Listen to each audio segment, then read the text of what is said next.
welcome to the channel, and welcome to this narrative battle report between Drukhari and Adeptus Mechanicus. I am Say Hi Paul in association with DeploymentZone.tv.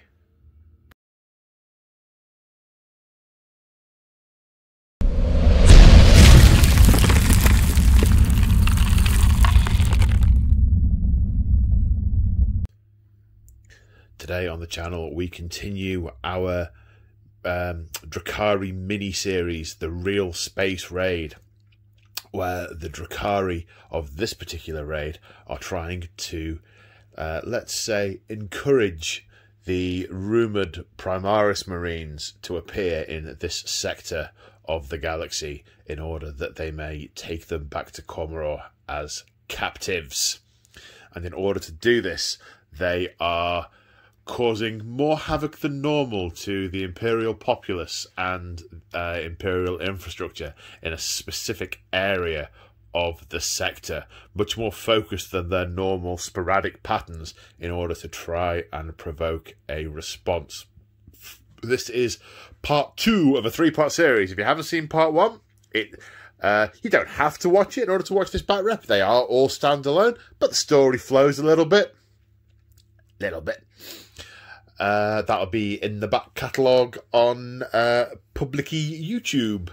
I say public YouTube, I mean if you're a regular channel subscriber, it will be in the videos list. It's not a members only video, so it is the whole series is going to be on public YouTube.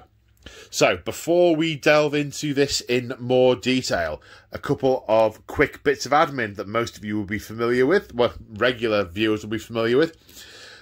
So before we get going, anyone who's new, hasn't seen my stuff before, my battle reports have a particular style and theme. It's meant to feel like a Friday night in your mate's garage, and there is very much a rambling theme to my battle reports, low production values. In these times of COVID, all my battle reports are played against myself, so I am playing both sides in this game. I'm playing the Drukhari and the Adeptus Mechanicus with the Questoris Mechanicus allies, or ally. And yep, that. Because all of my battle reports are highly narrative focused, I have a very small number of narrative oriented house rules, which there is a video in the somewhere in the back catalogue if you want to understand the rationale for these, but I will go through them briefly. I don't apply a plus or minus 1 limit on dice roll modifiers. Characters can charge with units. So if there is a character and a unit and they're in coherency with each other and they are both going to charge the same target or targets, then I make 1 dice roll and they either both pass or both fail. Then everything goes back to normal. I don't use command point rerolls, and I don't limit the number of uses of the same stratagem in a particular phase. I don't think anything else is relevant. So, for those of you who are still here, because if what I've just said isn't your cup of tea, you aren't going to enjoy this, I'd go and try and find something else that is more your cup of tea. This is sort of Earl Grey, maybe you're a bit more Darjeeling, possibly. Yeah, all right. I said I was random. So, missed a bit. Sweepage. So, on this particular world, the Drukhari, this is an Adeptus Mechanicus world. It's not a Forge world, but it is a Martian world with Martian infrastructure and Martian security.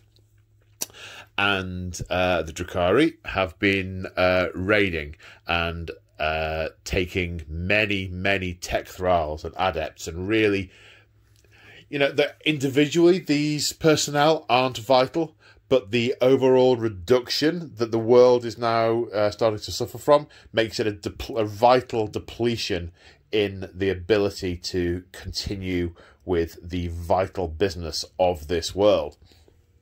The output, the production, the administration, all of that stuff. However, the Drukhari, or more to the point, the Knights of House Tyrannus, which is a Mechanicus knightly house, they have a lance on this planet. However, the Drukhari are far too fast and wily to go anywhere near them. They are, in some way, able to stage all of their raids, all their forays, well away from where the lance is operating. So they have taken a new approach. They have broken the lance into individual knights who are accompanying Skitarii patrols, who are sweeping out over the populated sector of the planet in an attempt to intercept incoming Drukhari. Basically, they are making a net in which to catch the next real space raid. The Drukhari, of course, are aware of this and, well, not so much relying on it, but they are now able to pick on individual patrol groups in order to punch past them, and they only have one knight to deal with. They don't have to work their way around an entire lance. So if they attack in force, that shouldn't be a problem, should it? Well, we'll find out. So this particular area, this particular district, is on the edge of an industrial processing zone, Promethean processing. But it's an unused sector. It had previous industrial damage, and it is underused. It's almost like a sort of derelict area, a backdoor. This is the where the sort of refinery area ends and starts to move into the associated administrative and civilian buildings. But as I said, this area is dilapidated and potentially has been identified as one of the areas of ingress that the Drukhari may be using. So a patrol is in this area on a regular basis. So in terms of the game we're playing, you might see me walking backwards. It's in no way because I forgot to put the cards in my pocket before I turn the camera on. So how are we playing? What are we doing? What are we doing? Well, as ever, the best way to play Warhammer 40,000 9th edition is open war cards. So, right order, Paul. So, we are playing Domination, one of my very favourite cards. So, we're going to put 6 objectives down. Each side's going to put 3 each. And at the end of each battle round, if one side holds more objectives than the other, they gain a point. If one side has destroyed more enemy units than the other, they also gain a point. There is a maximum of 2 points up for grabs each battle round. So 10 points in total across the game. So if you get an early lead on this, it can be quite difficult for your opponent to overhaul it. Deployment, we're using this weird arrowy shape.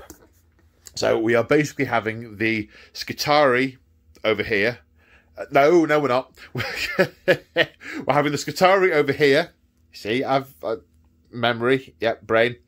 The Skitarii are here, and the Drukhari are effectively coming in a pincer movement from the left and the right.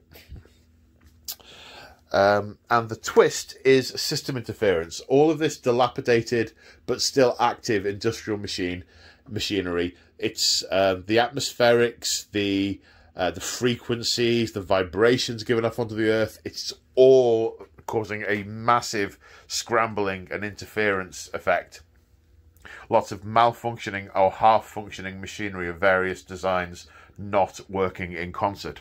So the twist is that the range of all aura abilities are reduced to 2 inches. Now that will affect both armies because the Drukhari, all of the forces and all of the characters in the real space raiding force, they all have auras that buff their Cabal, Cult, and Coven respectively, and equally the Mars contingent. There are aura effects on the Tech Priest Dominus for shooting and other such things. So it's interesting to see how that is going to affect the 2 sides in this game.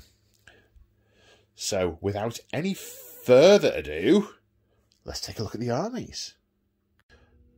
Okay, so I'm in the process of putting out the Drukhari army to look at the table, and I'm stood here going, where is my Ravager? Where's my Ravager? I need my gunship. Why can't I find the Ravager? Never painted it. So, that's a first. Put a unit in a list that I haven't painted. It's probably about there in a box, about 5 feet up that way. Yeah, so we've got a razor-wing jet fighter instead, which isn't unfortunately kitted out to be able to kill a knight, but you know, this is going to be interesting. Right, okay, back to the plot. So here we have the Drukhari force. It's about 1,550 points. I've had to do a little bit of jiggery-pokery with the flying thing, and then not only had I thought I'd painted a Ravager when I hadn't, I thought I only had 6 bikes, and I've got 9. So there's been a little bit of juggling. We're at about 1,550 on each side now. Okay, so what are we looking at? Well, first off, Drukhari raiding force is, it's not a new concept in the lore, but it's a new thing in the rulebook. Basically, you, as long as you take an Archon, a Succubus, and a Homunculus, and a troop from the Archon, and a troop from the Cabal, and a troop from the Cult, and a troop from the Coven.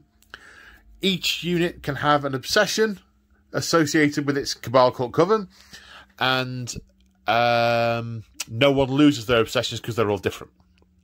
That's the gist of it. He gets an extra ability called Architect of the Raid, which I will look up and come to it. Basically, it lets everyone... What he does is he lets his Cabal reroll 1s to hit. He lets everyone in the real face in the force do it. So that's the little carrot on the rope to encourage you to do this. So, Cabal. We have the Cabal of the Flayed Skull. So after the Cabal of the Black Heart, they are the second largest and most powerful Cabal in Commorrogh.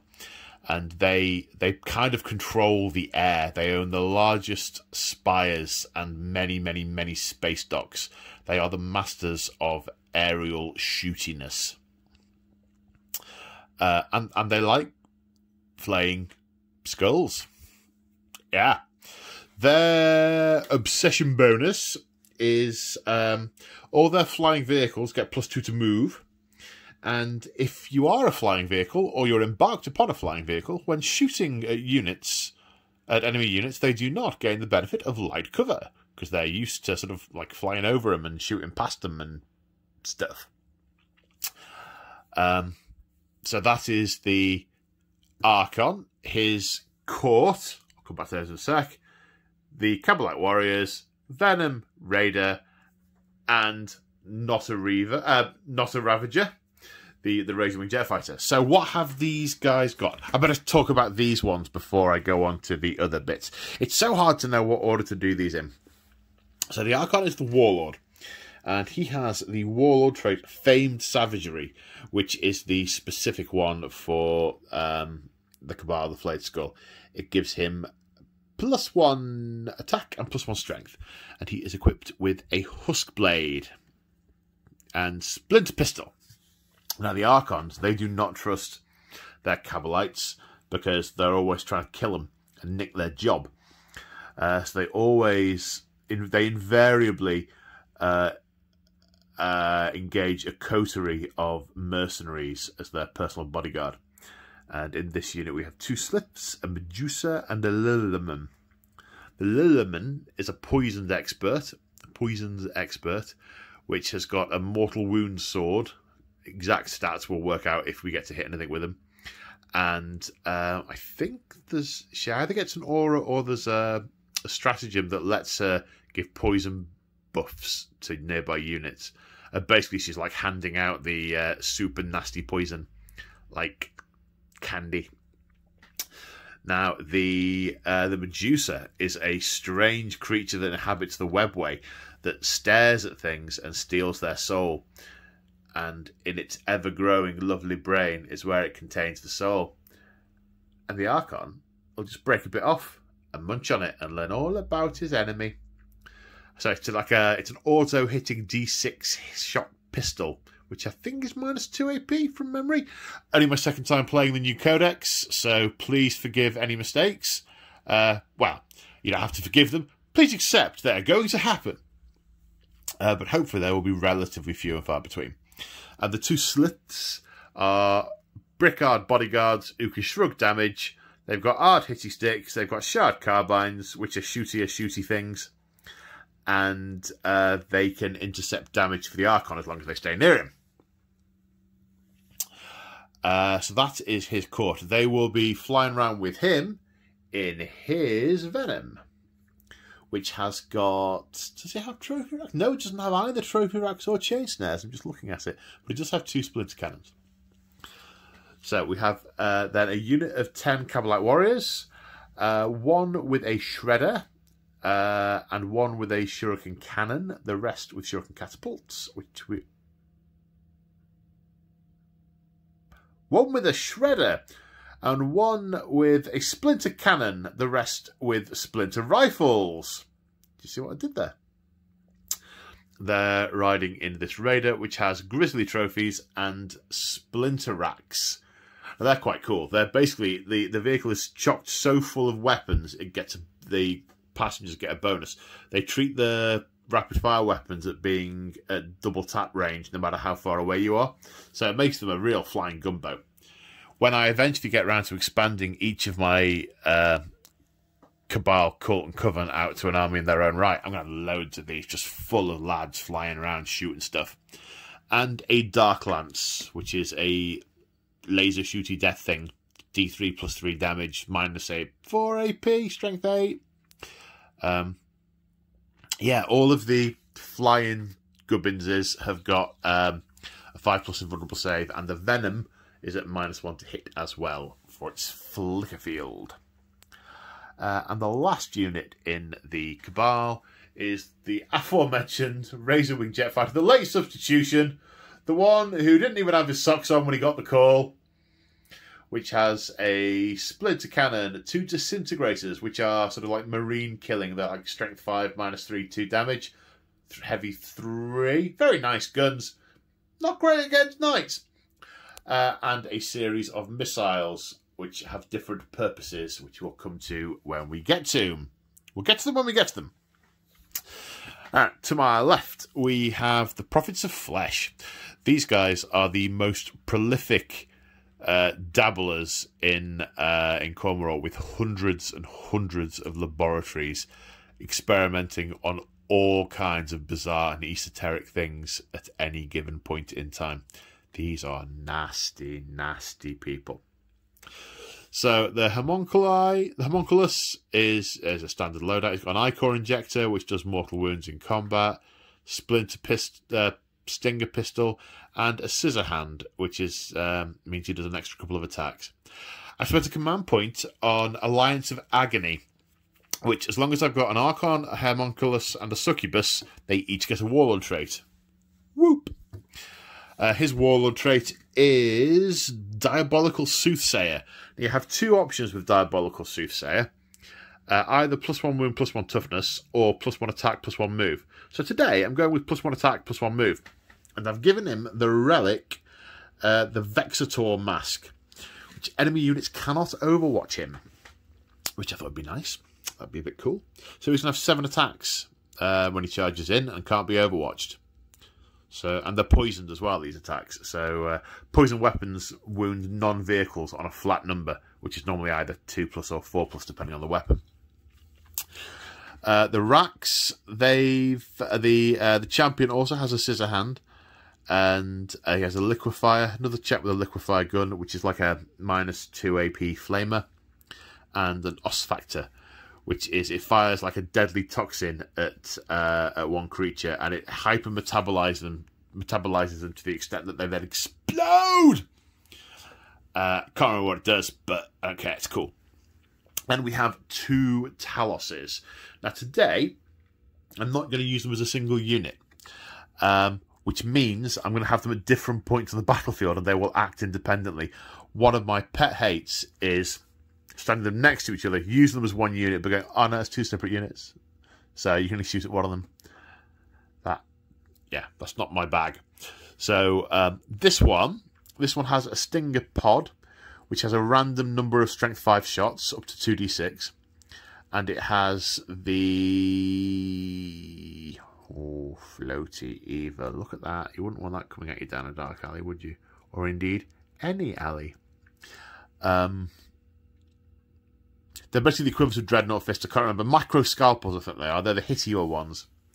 The other dude has a twin Drukhari Haywire Blaster, which is an anti-vehicle gun, a twin liquefier gun, and a chain flail, which you get to do. It's not very high strength, but it's 2 attacks per attack, so it's an infantry masher. The obsession that the prophets of flesh. I'm going to keep putting the word "the" in there. I think I've inadvertently had the word "the" in Prophets of Flesh for the last 5 years, and I've just realised it's not right. So that's going to be difficult. Prophets of Flesh, their trait is all the characters and monsters and beasts regain a wound a turn back up to their maximum. So if you don't kill them, they're going to start to get better naturally. He can also heal wounds on the biffed up ones. I think it costs a command point. It used to. And the other is that weapons of strength 7 or lower will never, ever, ever wound units with this obsession on a roll of a 1, 2, or 3 unmodified. Boom. Strength 8 and above will, but strength 1 through 7, nah. 1 to 3 doesn't wound. These guys, toughness, whatever. Strength 7, what do we want to wound? 4. Really? Yep. So there, those are those guys. Oh, dear, it's starting already. Then we have the Cult of the Red Grief. Now, these are aerial acrobatic experts. They only ever set foot on the ground in order to dispatch a foe, and then they leap back into their transports or back onto their bikes or whatever. I think they're very cool. So if they're on the ground and they have to stay there, they are really angry. They have a stratagem that lets them get back in their transports after they've fought, which I think is so cool. So their trait, they get 2 things. Every model gets +2 to advance. They're super quick, and they can re-roll charge rolls. So yeah. We have a unit 10 witches. One has razor flails, which I can't remember what they do. The champion has a blast pistol and an agonizer. These are all, they've got many attacks these days. We have 8 or 10. How many have I put out? It's meant to be 10. 1, 2, 3, 4, 5, 6, 7, 8. We've got 8 Hellions. The champion has a stun claw and phantasm grenades. We'll get to what they do when we get to them. They have some shooty splinter weapons. You can see the guns mounted on their skyboards, and the Hellglaives are +1 strength. So they hit with, I think it's 3 attacks each now, rather than 1 on strength 4. These guys, believe it or not, they are toughness 4 with 2 wounds. I'm doing a live stream on Tuesday, which is actually going to be in the past when you're seeing this, where I'm going to talk about that and how that fits in the narrative and all sorts of things like that. I'm going to talk about many things Drukhari. Hopefully, I'll stay factual and not go off on a total rant, because I'm a bit, I'm not sure about that. Well, I'm very sure I don't like that. But moving on. Then we have over here 9 Reaver jet bikes. The arena champion has a power sword. Where is it? There it is. 3 of them have heat lances, which are kind of like melter guns. Again, stats as we come to them. And 3 of them have cluster caltrops, which makes enemy units take mortal wounds if they fall back from them, which is kind of cool.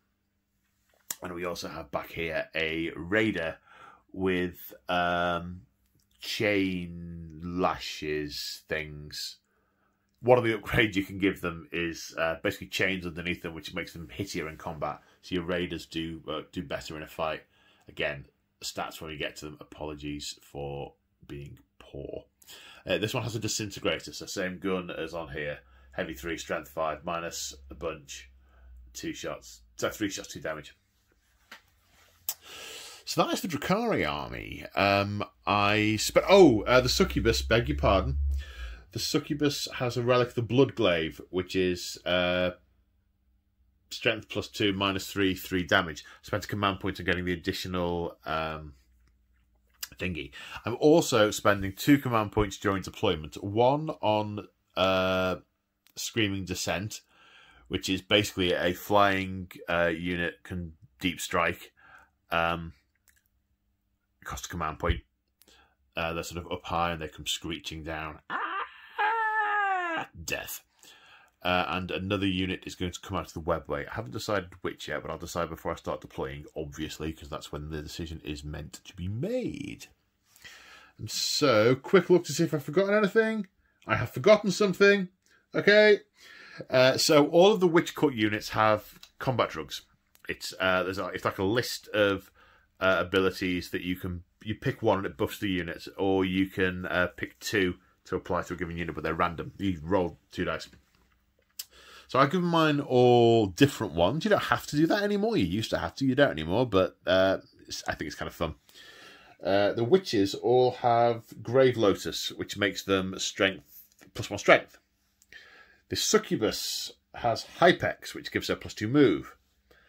The Reavers have Splinter Mind, which makes them +1 ballistic skill and +1 leadership. And the Hellions have Serpenta, which makes them +1 weapon skill, so they will hit on 2s. And that, this time, is everything. Let's go and have a look at the filthy Mon-Keigh, the Adeptus Mechanicus. And here we have the devotees of the Omnissiah. This is just over 1,500 points of Adeptus Mechanicus.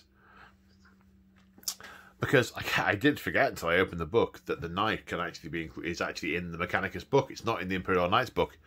I didn't need to bring that book down. I've got it all in the one book. Bucking the trend for GW and books that are needed. Whoop, whoop, whoop, whoop, whoop, whoop. Okay, so what are we looking at? First off, these are of the Martian Dogma. They're the Forge Ward of Mars. The bonus we get for being Martian is each turn when we are determining Canticles of the Omnissiah, which is a random table. And the way it works is you can either pick the one you want each turn, but you can only use each one once, or you can roll randomly and you can potentially get the same one again and again and again and again, if you are super lucky. But Mars, we get to roll twice and keep both. So we get super buffed by the Omnissiah. Oh yes, we do. So what are we looking at? It's a battalion and a super heavy auxiliary detachment, so that costs 3 command points. It's only battalion because for some reason the Cataphractii breaches still count as troops. I'm hoping they correct that in the next codex. Maybe I should have a ramble about AdMech. I might enjoy that. Yes, I'll put that on the list of things to ramble about. So, what have we got? Tech Priest Dominus is the Warlord. He has the... I wanted to do things a little bit different this time. He has the Warlord trait that I can't read my own writing. The Hemetrion. His cold, logical, bitter hatred of the enemies of the Omnissiah, and his ability to stir those feelings up in the devotees of the Omnissiah mean that infantry within 6 inches of him get to re-roll to hit in the fight phase. Not once, just re-roll to hit. So, I'll come on to that in a minute. I want to talk about how I tend to like to structure the AdMech army, but I'll come on to that in a minute. He also has the relic, again, I can't read what I've written, the Anzoni Pseudo-Genta. The Anzonia Pseudo-Genta, which is like a pack of like mechadendrite arms. It's like lots of extra mechadendrite arms that leap out of his backpack when he's in a fight. He gets plus d6 extra attacks at strength 4 -1/1 damage, and he gets to re-roll to wound with them against infantry. So that's super handy. So he has that as a 6-inch aura, as well as his Lord of the Machine cult, which is reroll once to shoot within 6 inches. But of course, with the system interference, that will be reduced to 2 for this game because of the twist. So all the other units, what have we got? We've got some Caesarian infiltrators, which have taser goads and flechette blasters. So the flechette blasters are like strength 5, strength 3, pistol 5s, which are really, really good. Great against Drukhari, actually. Lots of low volume, high volume, low strength shots, which should be pretty funky. These guys get to infiltrate. So they've already they're crawling around in the pipework and the disused energy conduits in this area, so they can leap up and attack the enemies of the Omnissiah as and when they present themselves. Normal Tech Priest Engine Seer with his axe. He's accompanied by 3 servitors, one of which has a heavy bolter. We then have 3 Casafracti breachers.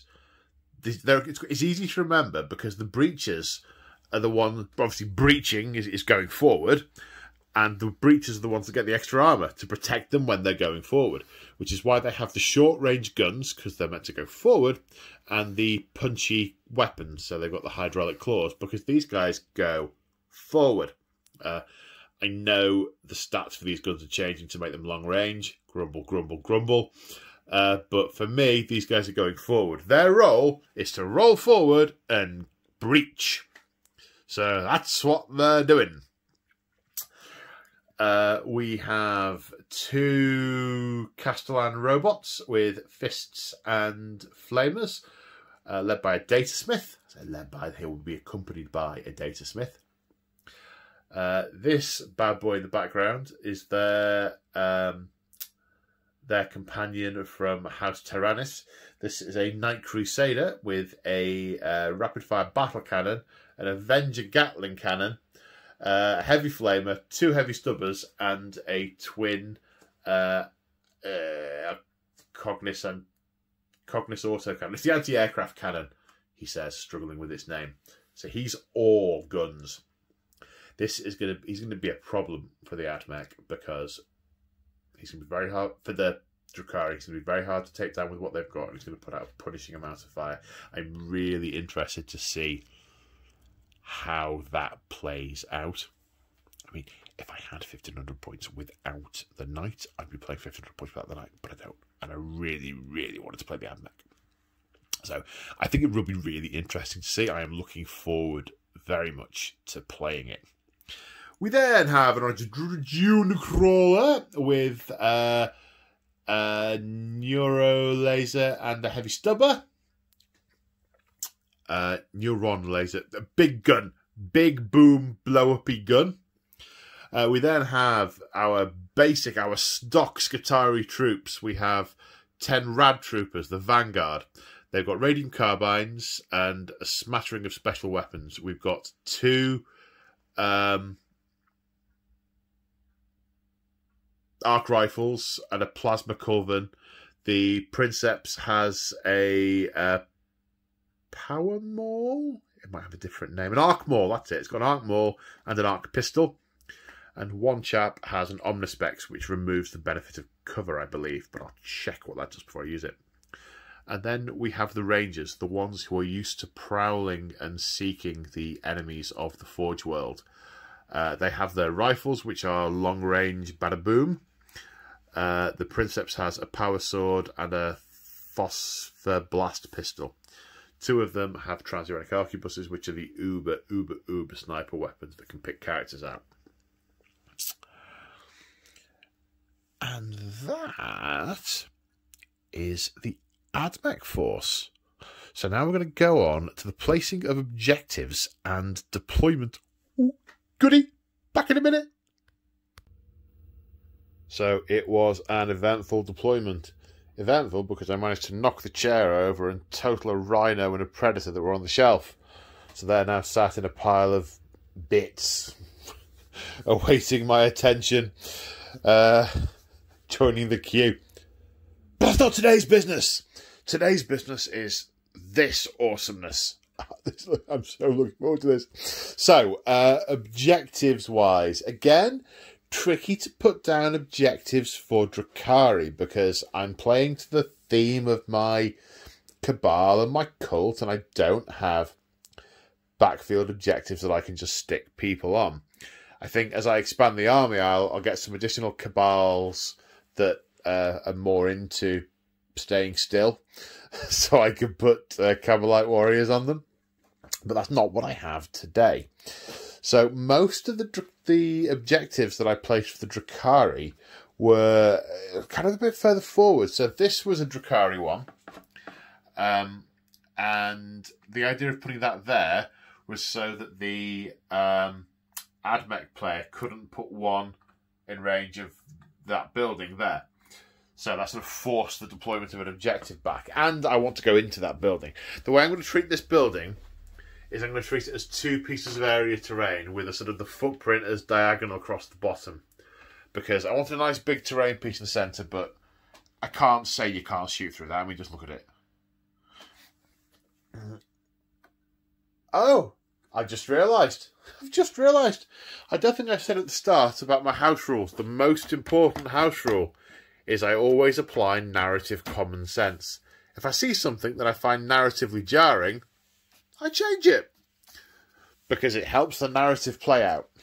Not that that's actually a rule I needed to change, but that was just a decision about terrain that I needed to make.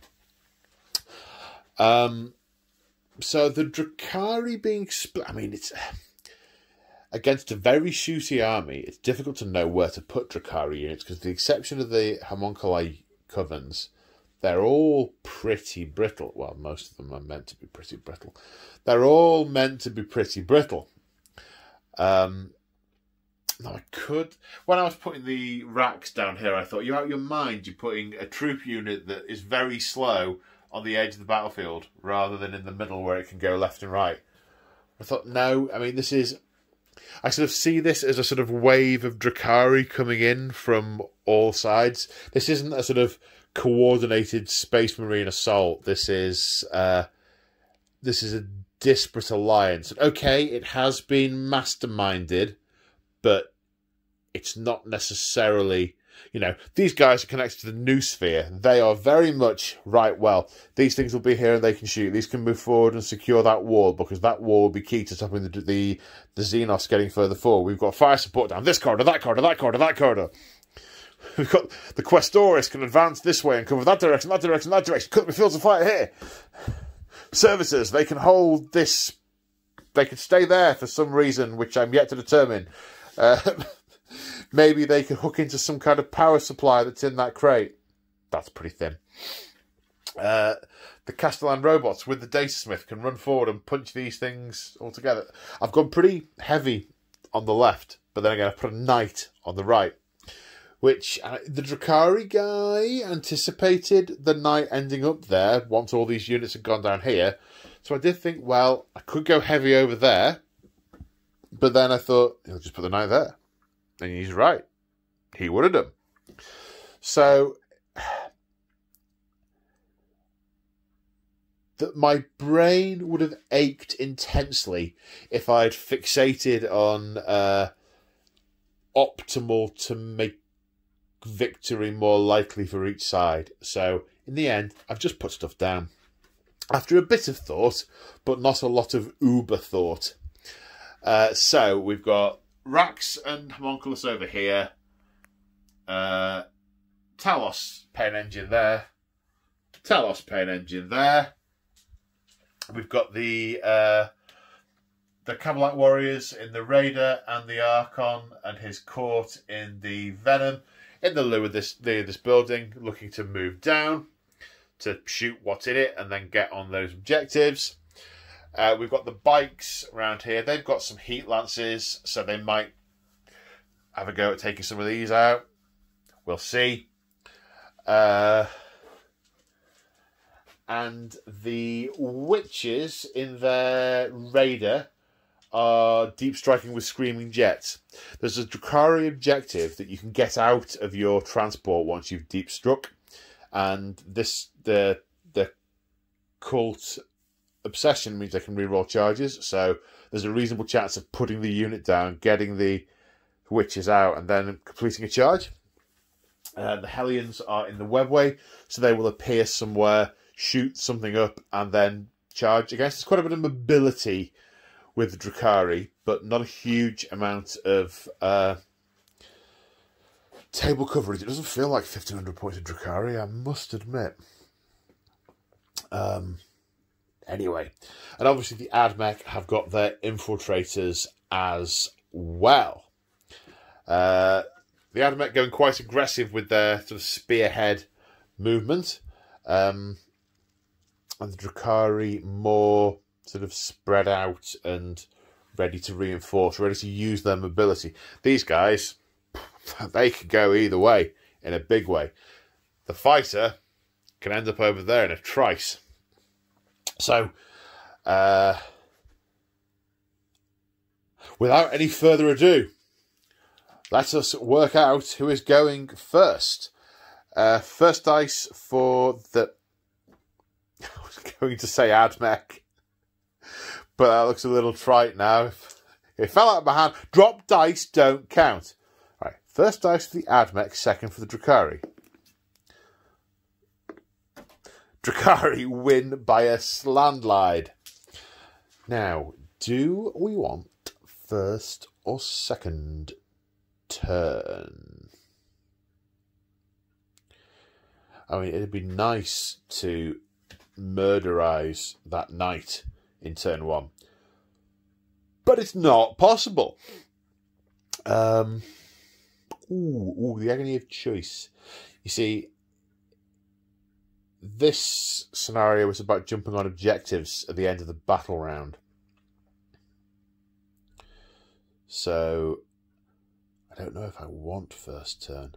But then again, what I kind of do want is to fly forward and kick the nuts off something.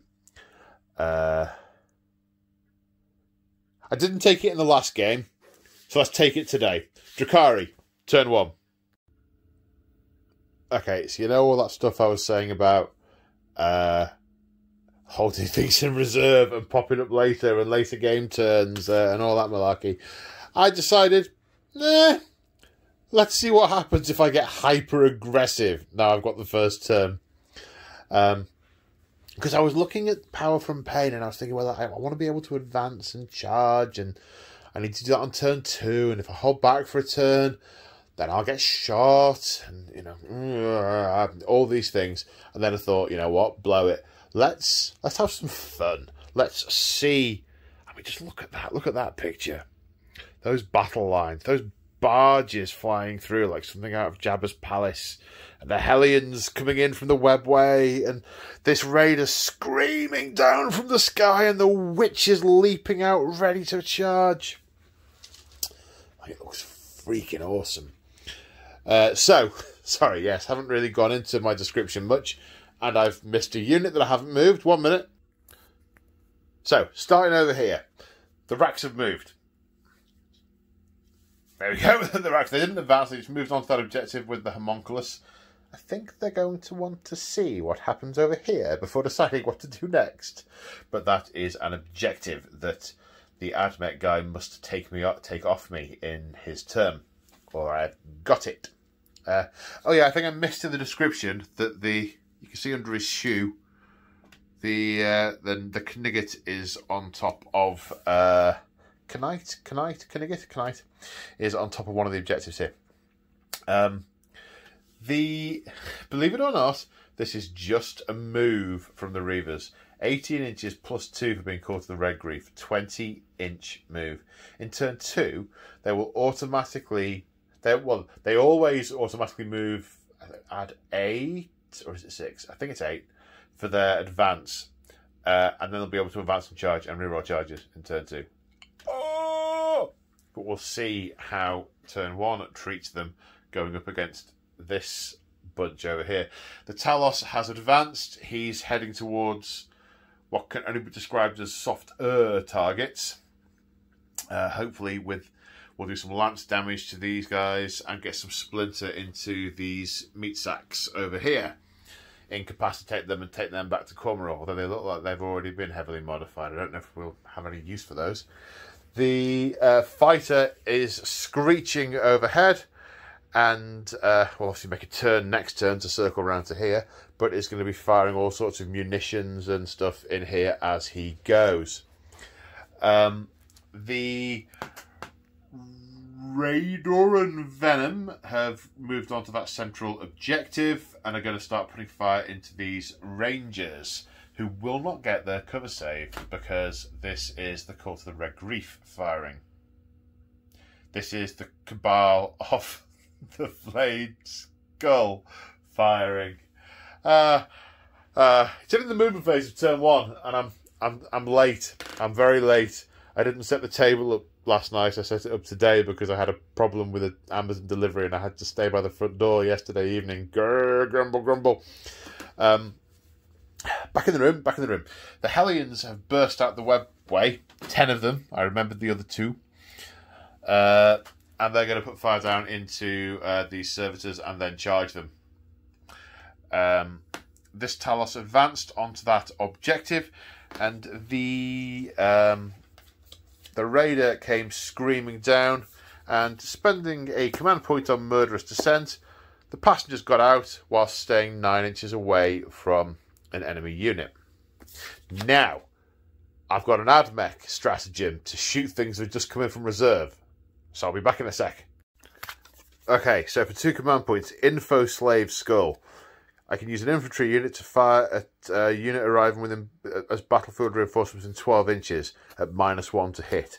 So checking ranges and all that good stuff. We've got 18 shots with radium carbines, 3 with arc rifles and pistols, and 2 with plasma culver. So 2 shots with plasma culver, hitting on 4s, rolling 1s. Do it. Wounding on 2s because strength 7, toughness 3. 2 wounds. Minus a bunch, 6+ invulnerable saves from power from pain. No, that is 2 dead witches. The arc rifles, we roll the 1. 3s don't hit because of the -1. Because they're shocked that these are being all acrobatic and have just leapt out there and haven't got quite as much time to aim as they would have otherwise. They're being steered by data rather than aiming visually. They're getting their own individual lock. They're using targeting data to aim in the right direction. Not as accurate. Strength 6, wounding on a 2. Yep, save for 6. No, 3rd one dead. Now, the radium carbines have got something special about them. Just multiple damage on a roll of a 6. That's not going to be relevant. Okay. Well, a lot of misses, but on the plus side, a lot of them are 1s, which is helpful.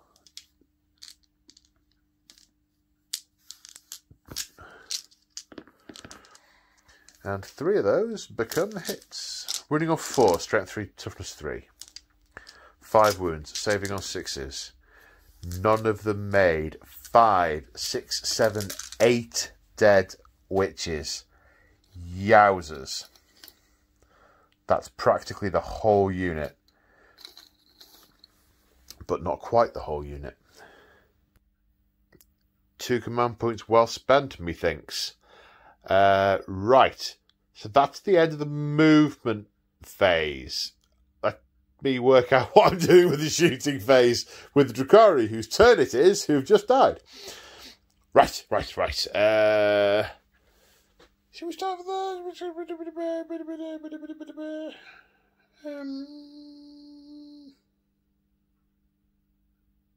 Come on, Paul, this isn't that difficult. All right, let's start with these bikes.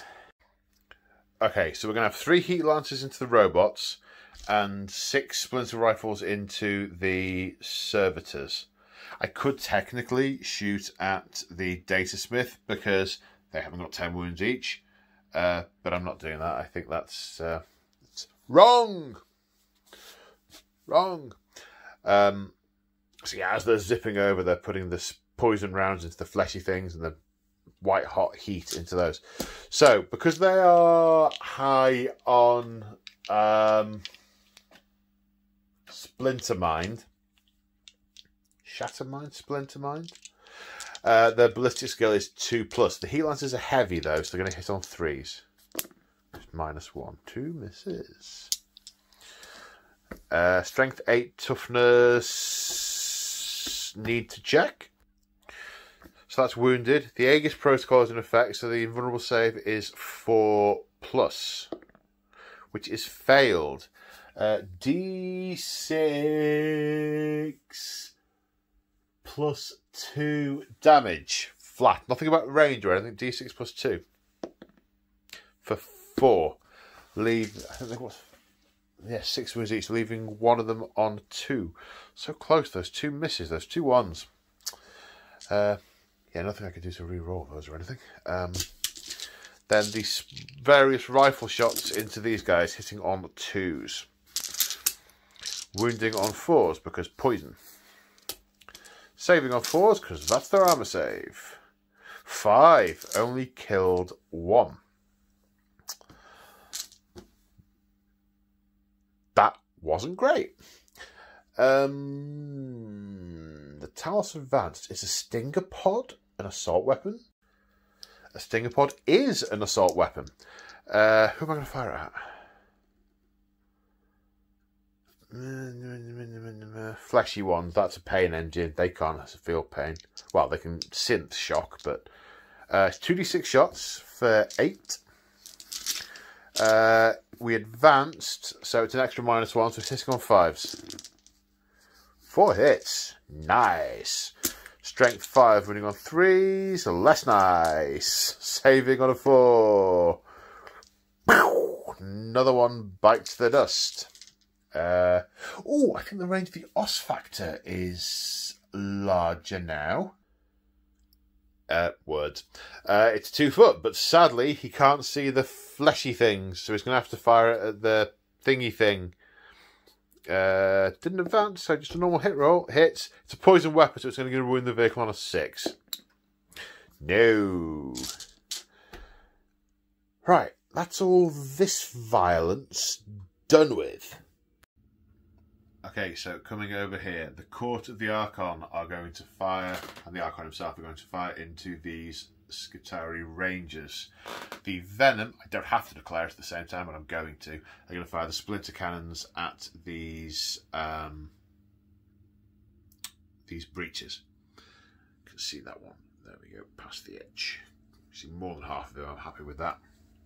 Okay, so first off, the Eye Burst from the Medusa hits 5 times. Strength 4, -2 AP. So that is 4 wounds. They don't get the benefit to cover saves, so they are on 6+ saves. 1 saves, 3 die. Now we have Shard Carbines hitting on, I assume, 3s? 3s, hitting on 3s, running on 4s because poison. Then 1 save of 4+, which is made. Pistol from the Archon hits, fails to wound. So that's 3 dead from that. Now we have 6 Splinter Cannon shots at the at the breaches. He says, now holding the phone with his left hand, trying to find the stats of the splinter cannon because they've changed. Okay, it's heavy, so it's going to hit on 4s. Or not hit on 4s. 1 hit. Wounding on a 4 because poison. -2, so a save of 5+. That's a 4.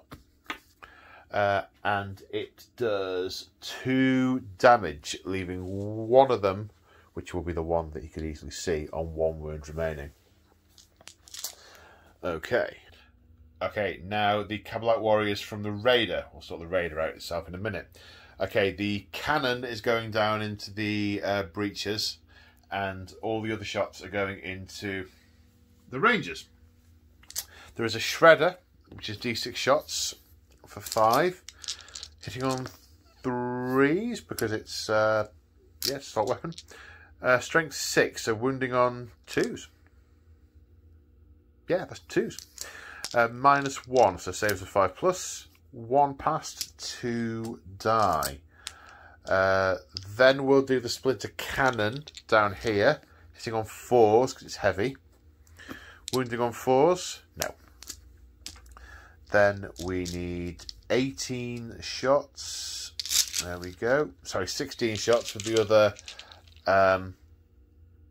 8 passengers. All splinter rifles in rapid fire range into the Rangers.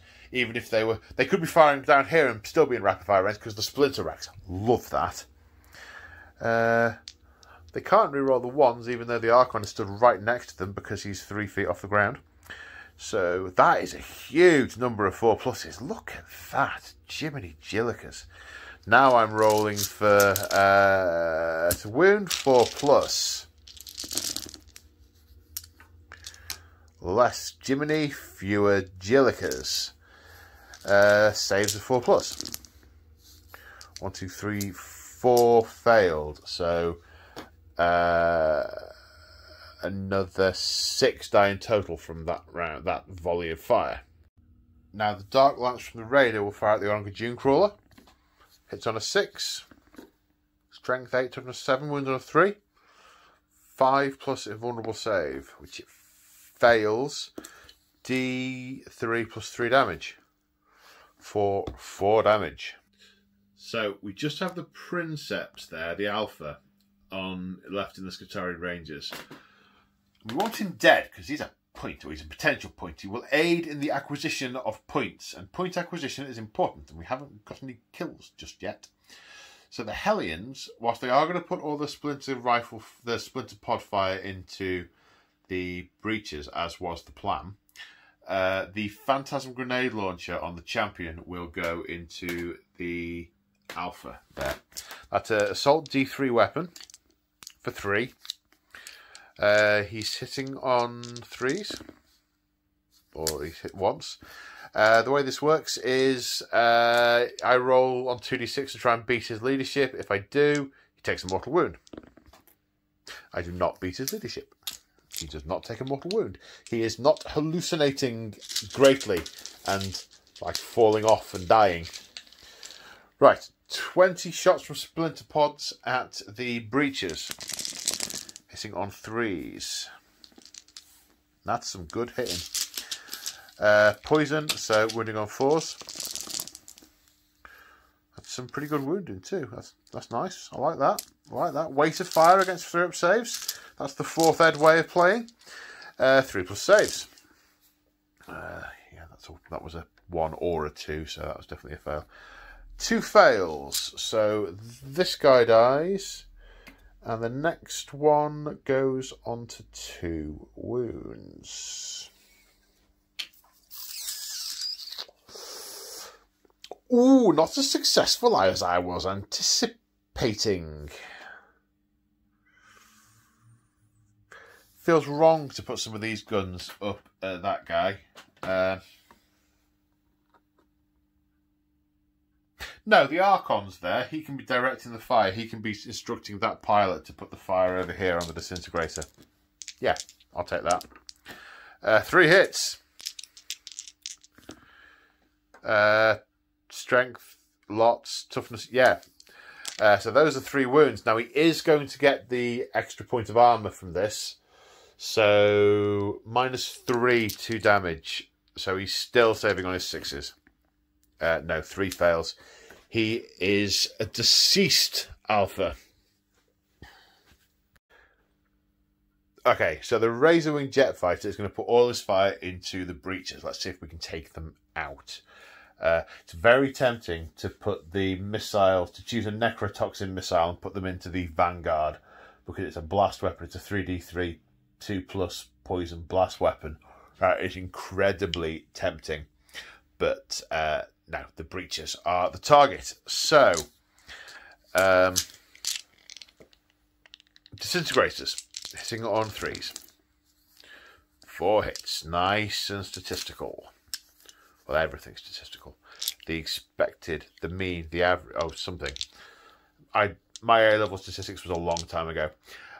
Strength 5, toughness 5. Running on 4s. 1. -3. Save of a 6. No, 2 damage. That kills this one. Now, his remaining gun, he's got a splinter cannon, which hits twice. Wounds on 4s, doesn't wound. And then what is it? Mono-scythe missile. Assault D6. It's a blast weapon, but that's irrelevant. 3. No, it's not mono-scythe. What we're talking about? Yes, it was the mono-scythe because they're 2 damage each. That's right. Wounding on 3s, strength 6. No, just the 1. Can't do it. Can't do it. Save the 3+. Yes. Impacted on the surface.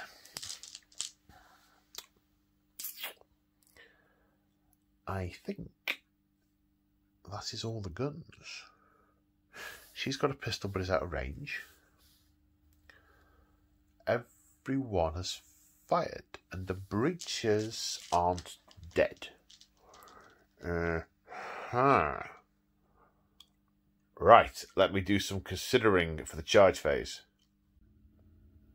Okay, so the Hellions' original target were the breaches, but because the front 2 have died, it's added 2 inches to the charge, so it's an 11-inch charge. However, flying as the crow flies, because they can fly, the Vanguard are a 9-inch charge, so we're going to do that. They are totally overwatching. With 2d6 re-rollable for the charge. Need a 9. That's a 9. Okay, I'll do the Overwatch off camera. So the Hellions make it in. Same deal with the Witches and the Succubus. 9 re-rollable. It's a 9. I'm not sure if I mentioned that there was no damage on Overwatch, but there was no damage on Overwatch over there. Right, the Reavers into the Castellan robots. They are totally overwatching and they have burny, flamey death things, which will also hit d6 times each. For 6. Strength 5, running on 3s. At -1, saves of 5+. 2 saves of 5+, 1 dead bike. So at the end of the charge phase, you can. I don't care if that gap's ever so slightly too small. Narrative common sense. He's jumping in to defend his robot charges. But the I was going to say Omnisire. It's not an Omnisire. The Tech Priest Dominus is too far out to pile in because they've only just made it within the 9-inch move. Right, where to start? Because the AdMech guy can interrupt. And these are going to get rerolls to hit. I don't know if I actually want... Is it worth 2 command points? Probably not. But then again, they're about to be put through a mincer. I don't know what else I'm going to have left over here. But then again, at least half the army consists of the Castellan robots and the Knight. It's really not... When you think about it, it's really not a terribly balanced list. I could do with another 500 points of Vanguard. Just, yeah, 3-4 more units. Another 40 Vanguard on the table. That'd be much, yeah. Sorry, I digress. So I think Reaver-wise, we will hit the robots first. Do we want to try and kill the Datasmith? There's 3 guys on the Datasmith. We'll do 3 guys on the Datasmith. I think that's how it works in 9th. You can attack someone who's heroically intervened. I think that's right. Okay. He didn't think that through, did he? Okay, they have 3 attacks each now. And they're also blade artists, which means on a roll to wound of a 6, it's an extra -1 AP. But they're not fighting with knives, they're fighting with blade banes. They're just sort of flying through them. Not quite sure how that's meant to work. Grumble, grumble. What we're doing? 3 of them, 3 attacks each, hitting the Datasmith, hitting on 3s. With blade banes, it's strength 4, toughness 4, wounding on 4s. The 6 is an extra -1, which makes a -2. What's his save? 2 plus for the Datasmith, 2 wounds. So these are -1, so 3 plus saves. Takes a wound. These are another -1, these are 4 plus saves. Takes another wound. He has lost 2 wounds. But most importantly for him, he is not dead. Right, the arena champion with his power sword, or her power sword. I'm not going to examine the model to see what gender it is. They could, with witches, could be either. 3 hits. With Eldar, could be either. In fact, I'm not even sure that they still have a gender, technically. Oh, there's a rabbit hole there. I'm not going down that. It's all good. It's all good. What am I doing? I'm rolling to wound. Strength 4, toughness 7, wounding on 5s. 2 wounds that become -4. So it's 2 4 plus invulnerable saves. 1 pass, 1 fail. Takes a wound.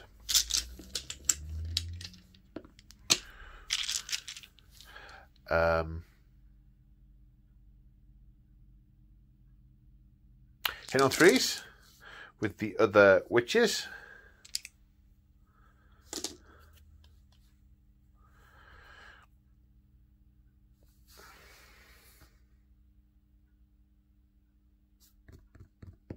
My brain's just locked up.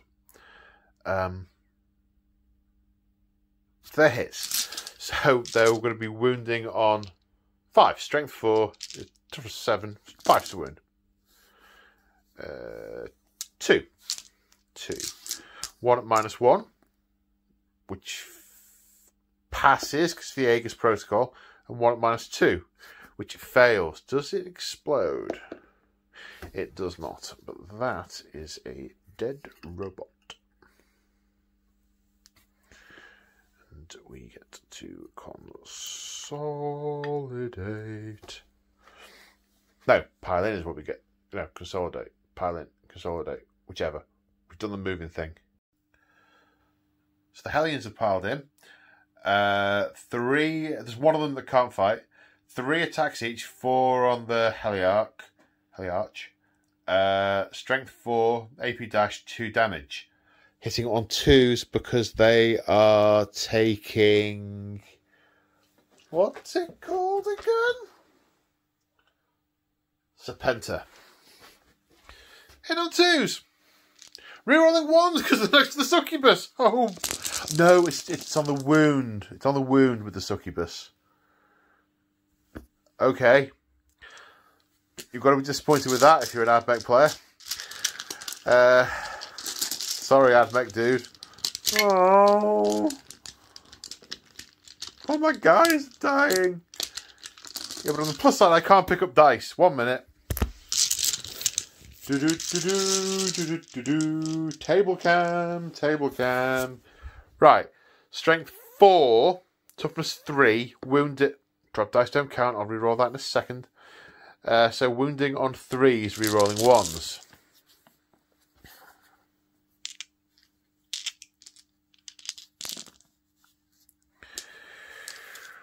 Oh, these are 2 damage each.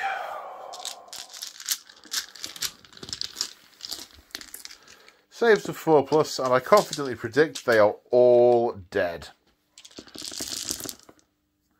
Right. 1 dead, 2, 3, 4, 5, 6, 7, 8, 9 dead. Not all dead, Paul, you pessimist. There's one dude left.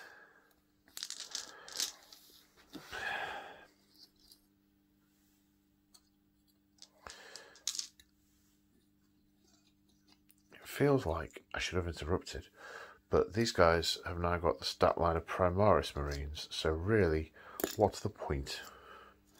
It'd be like slapping them with a wet fish. Okay, so now the witches will activate. Will they get within 3 inches? Yes, that is within 3 inches. I'll do the arena champion first. She has 4 attacks. Hitting on 3s. Wounding on 4s with an agonizer. Misses. Right, I now need to look up what the other stuff is.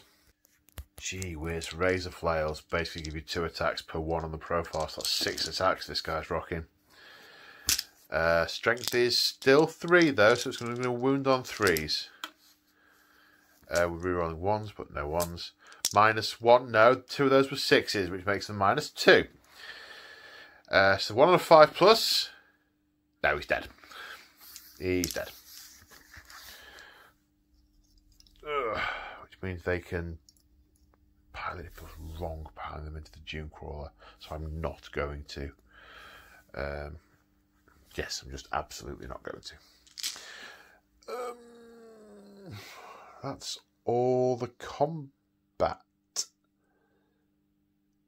No, it isn't. The robots and Datasmith have got to slap some bikes. Okay, bike slapping time. Okay, the robot has 3 attacks. Hitting on 4s. 2 hits. Strength, masses, lots of minus AP. Killing on 2. Oh no, power from pain, they might survive. Winning on 2s. 2. Saves of 6 from power from pain. No, 2 dead. And the Datasmith has 2 attacks with the Power Fist. Hitting on 4s. No, sad times. But I remembered just in the nick of time that one of the canticles of the Omnisci, I don't think I actually caught this on camera actually, is Chant of the Remorseless Fist, so I get to re-roll 1s in melee. Whoop. Oh, 1. Winning on a 2. Yay. Save for 6. Saved. Power from pain. Didn't feel it. Didn't even notice. The other canticle was Incantation of the Iron Soul, so I get to re-roll morale tests, which may be important now. Or not. Or not. Depends what the morale of a servitor is. The morale of a servitor is 6, and they lost 2. 5 + 2, 7. Can re-roll! Hooray! It helped! It helped. The servitors didn't... Well, they wouldn't really have run away, but they would have sort of malfunctioned to the point of becoming inactive. Okay, 2 witches remain. They lost 8. That's a fail. 1 runs. The other one doesn't. Oh, the breachers. 3 + 2 is 5. They're fine. That is the end of a very painful Drukhari turn 1. That's taken out half the Castellan robots, both infantry units, and nearly all the breaches. Ouchie! So the AdMech have moved. Kinda. The data coming from the new sphere suggests it is not an appropriate time for the infiltrators to come out. There will be more optimal targets, better suited later on. So, Drukhari are on 3 objectives, the AdMech are on 2. Believe it or not, I'm obsecking this unit because for some, whatever reason, that destroyer, that breacher is a troops choice. So I'm obsecking it over the Hellions. The knight is going to put some serious pain down over here, or at least that's the intention.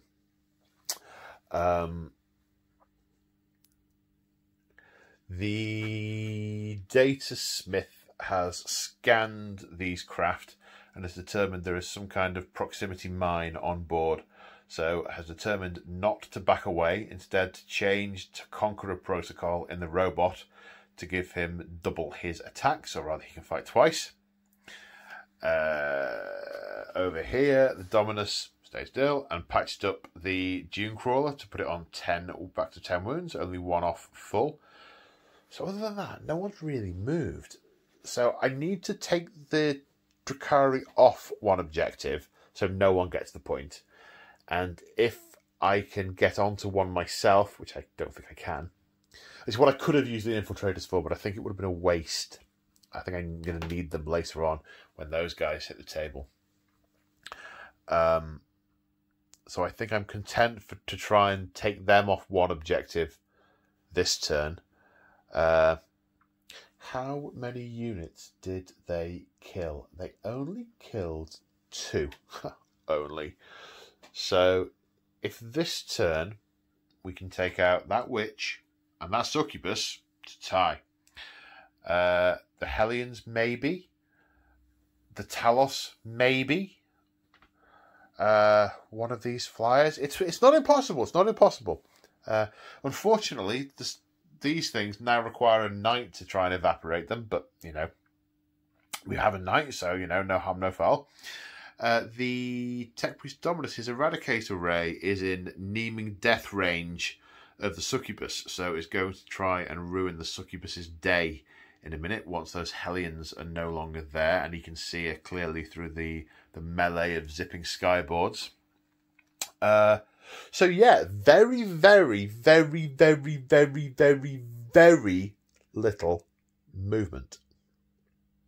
So shooting phase, I've just realised neither design was a psychic. That's very handy. The very first thing I'm going to do before I forget it is I'm going to fire this heavy bolter at those racks. And hit once. And 2's never wound. So that's fine. Oh, he's got a gamma pistol. There's a gamma pistol which has hit. And I'm willing to bet that's wounded. I still have to look at the profile for the damage and the minus AP and all that good stuff. Yeah, he totally hit on a 6. And a gamma pistol is strength 6. Yeah. Minus 3 AP. So, I was going to say demonic save then. Power from pain, 6 plus. Yes, these guys are really feeling the pain. They're tearing up these robots. Right, that's that bit done. Now, everything else has choices. I think we should fire the knight. So, 2 stubbers into the witch. He's basically spraying this area with all sorts. 2 stubbers into the witch. The heavy flamer into the Hellions. The anti-aircraft gun into the plane that's buzzing round.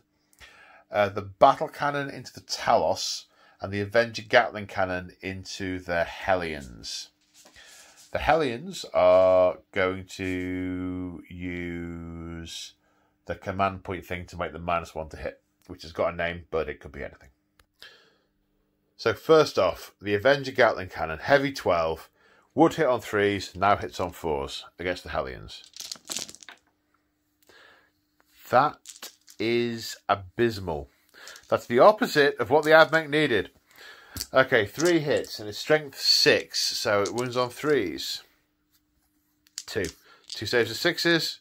No, 2 dead. Ooh, that's going to be a problem. D6 hits with a heavy flamer. Wounding on 3s. 3. -1, saving on 6s. No. Another 1.5 dead. Okay. Problematic. Right, 2 heavy stubbers into the witch, who is not -1 to hit. They hit. They wound her on 3s. 3 saves of 6 plus. No, she is jam bread dead.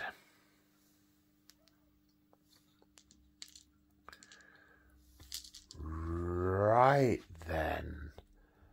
Oh, he's got more guns. He's got more guns. Ah, it's the old style one where they don't have all the guns on the right page. I'm going to have to look it up. Twin Cognis autocannon. Is that what it actually is? No, it may take a carapace weapon. Let's go and look up at the carapace weapon list. I shouldn't make you suffer and wait whilst I'm looking this up, but I'm going to. Twin Icarus autocannon. Twin Cognis? No, Twin Icarus autocannon. Okay. Add 1 to hit rolls against target that can fly. So that cancels out the -1. So it's hitting on 4s. 4 hits. Strength is 7, wounding on 3s. 3 wounds.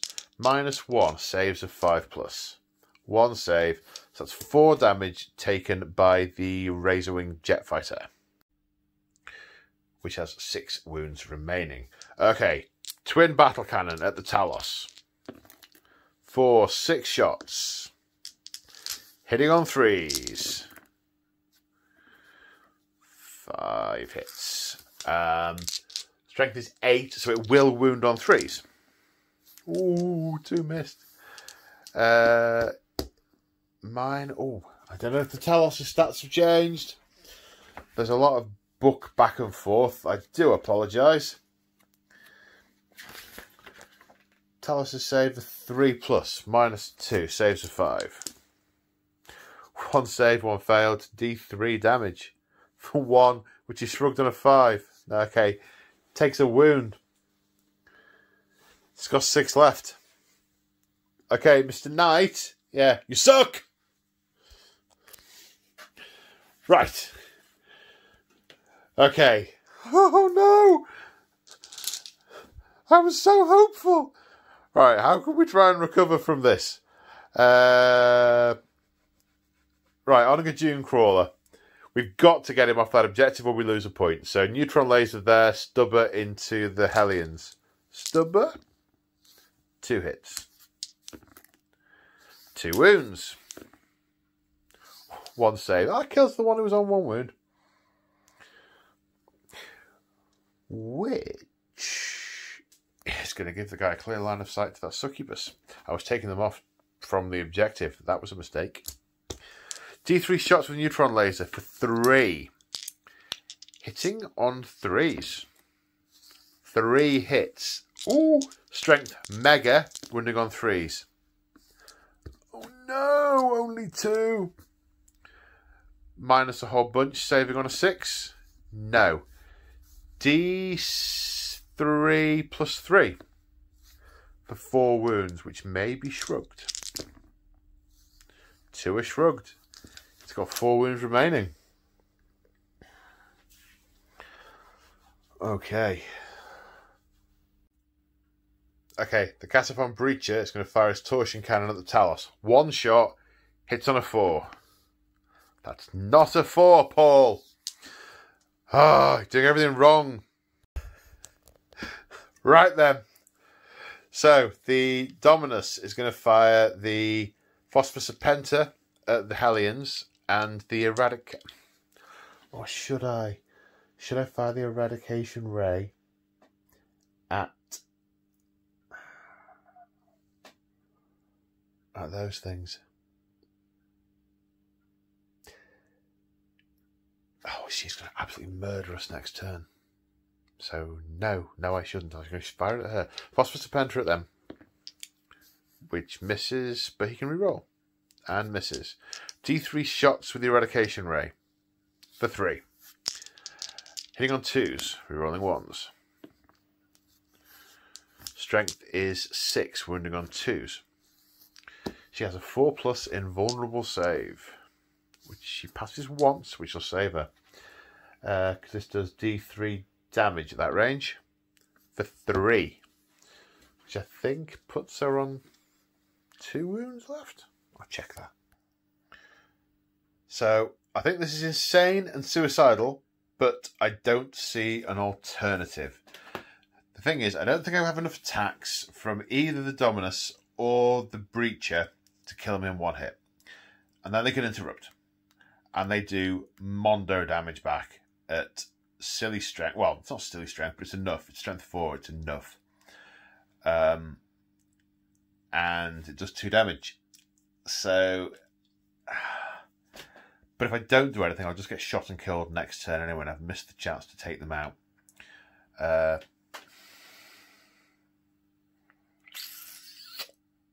So, Dominus and Breacher charging. 9. They're in. Right, because of his Warlord trait, all infantry reroll to hit in the fight phase. He is infantry. I am going with him first. You know those infiltrators I said I didn't need this turn? Don't. Right, 3 attacks with his Omniscient Axe hitting on 3s. Re-rolling because... Oh, 2 of them. Omniscient Axe... Oh, I'll put a book over it. His Omniscient Axe is strength... He's strength 5 with his Omniscient Axe. He's wounding on 3s. 2 wounds. At -2, 2 damage each. 6 of invulnerable saves. No, that kills 2. Now he gets D6 attacks with his relic for 5, which hits on 3s, but he re-rolls. Strength is 4, so wounding on 4s, but he re-rolls damage against infantry, and I've just checked they are infantry. So that's 3 saves of 6+. 1 is made, 1 more is killed. Now, is the Drukhari guy going to interrupt? And if he is he going to try and kill the Tech Priest or the Breacher? Because the Breacher, we get the objective. We've already got enough objectives to win this round. We don't need it. Interrupt and kill the Tech Priest? Interrupt and kill the Tech Priest. Well, no, I'm just going to jump on the Tech Priest next turn and smush him with the Succubus. So, do I actually need to interrupt? Or just follow the normal combat sequence? Unlikely to kill the Breacher because he's toughness 5. I'm going to let it go. I like the Breacher fight. Hitting on 4s. Rerolling 1s because of Chance the Remorseless Fist. 2 hits. Strength Uber. He isn't rerolling wounds for any reason. Save for 6+. No. Squishes 1 in his claw. Do you know what? I'm going to have to take that guy off because he's right there.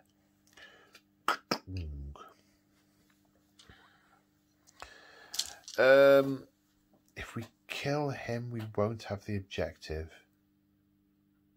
Oh no, we want to fight the robots first. Hang on. Right. 3 bikes have to go against the... Well, 3 bikes are going against the robot. 2 regular bikes against the Datasmith. I would prefer to put them against the robot, but I can't get to it. And the Arena Champion against the Datasmith. So Arena Champion first. It's hitting on 3, so that's 3 misses. Wounding on a 4. Wounds. Minus a whole bunch. Invulnerable save of not that. That is a wound. He has 1 remaining. These guys, 5 hits. Wounding on 4s. 1 wound on a 6, which makes it -2, so he saves on a 4+ to live. Yes! He survives! What a legend! Right, now the ones pitifully attempting to kill this robot. Hitting on 3s. And a wounding on 5s. 2 at -1. Saves. No Aegis protocol, so these are saves of 4+. Clang, clang. Is it my turn now? Gets to fight twice. Hitting on 4s. Chance the Remorseless Fist. 4 hits. Dead on 2s, with the possible exception of Power from Pain. 3 dead. Crunch, crunch, crunch.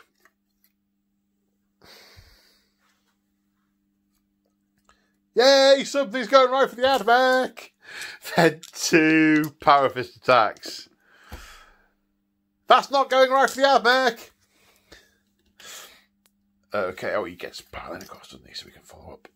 Now he's doing his attacks. Right, where are we? Right, attacking the Tech Priest, we have one regular Hellion. These guys are hitting on 2s, of course, because of their Serpenta drug. Strength 4, toughness 4, wounding on 4s. No minus. No minus? No. Let me check. I have to check that. Hellions. I didn't think there was a minus from a Hellglaive. Oh, there's a minus from a Hellglaive now. And one of those is a 6. Right. So this is minus 2.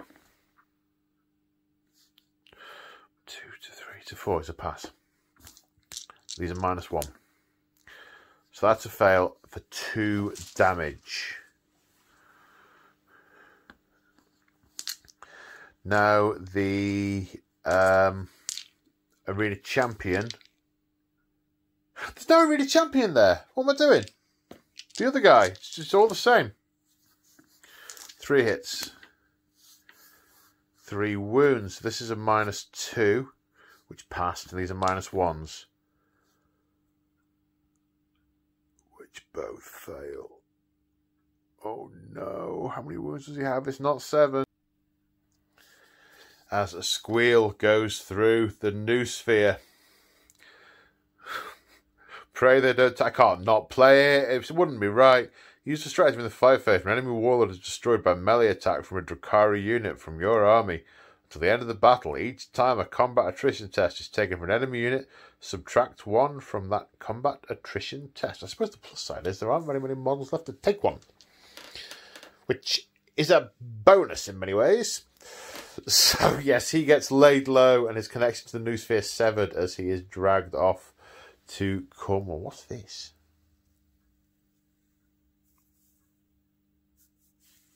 That doesn't feel like a bit of whatever I used to make the scenery. That looks like actual plant life. Like a triffid. Right. As the noosphere connection jumps to the Tech Priest engine seer. Okay, so morale.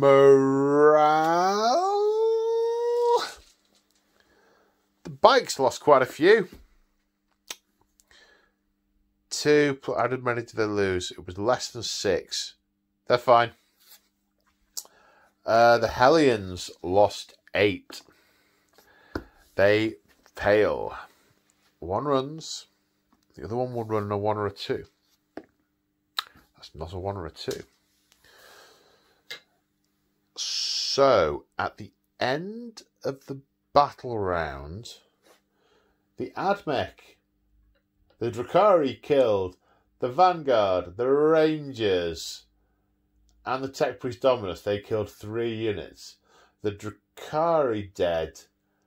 The Witches. Just the Witches. There's 1 Hellion left. The Succubus is left. And there are 3 bikes left. It's close. There's lots of whittling. But no whole dead units. So the Drukhari win that point. The Drukhari are on 3 objectives. The AdMech are on 2. The Drukhari get that point as well. It feels like at this point that it's like, it's okay, it's all right. When I go on to AdMech turn 2, I might be able to pull something back. But it's not AdMech turn 2 yet. It's now Drukhari turn 2. Uh-oh. So, movement phase in Drukhari turn 2 is done. And this is like a well-choreographed aerial ballet. So the forces that have just moved through the centre and shot up this building. We used enhanced ether sails on this raider to get onto this objective. Talos has moved off to go and attack this thing. This thing? Yeah, that thing. The Succubus is going to hack the legs off this spider 1 at a time, then jump back in air transport. The Hellion that was fighting there has fallen back and is zipping round the spires, screaming manically, something to the effect of, "Hey, I'm in charge now!" Or possibly in a subtly different accent. The fighter has zipped over here and is putting death down over there. The bikes, recognising they are outmatched, have zoomed over here, they've fallen back.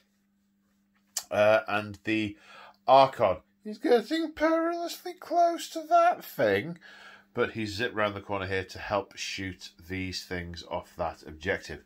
And this Talos has advanced up here to take out this big war machine. The Homunculus has decided they need to approach no further. He wants to see how his machine does against the robots that have just seen off the Reavers. So he's getting a metaphorical cup of tea and is ready to watch the show. And besides, the Archon has something special planned for them. They only need to keep them from escaping.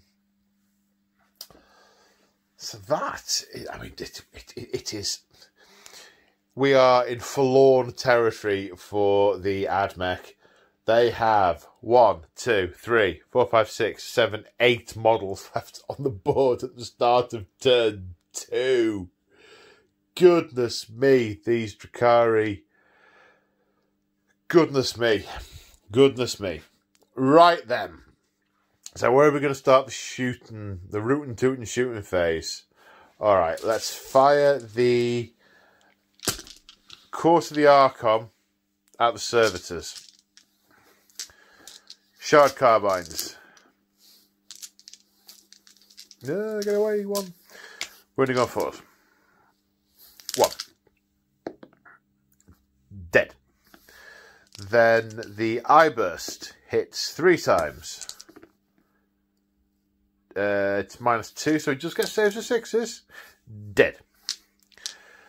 Then the boat itself, with its splinter cannons, all hit, running on 4s. Sorry, I guess the tech priest, I should have said. 4 wounds.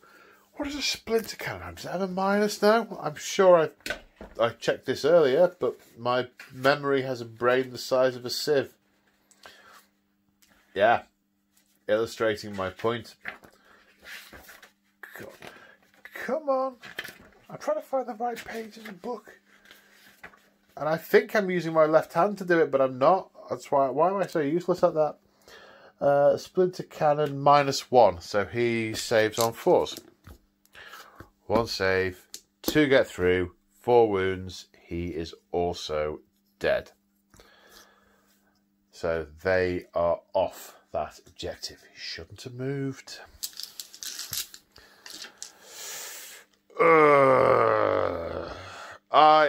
Let's be honest. Mistakes have very much been made. Mistakes very much made. Okay, the Talos is going to fire... I don't want to fire the liquefier gun. I want to charge him and kill him.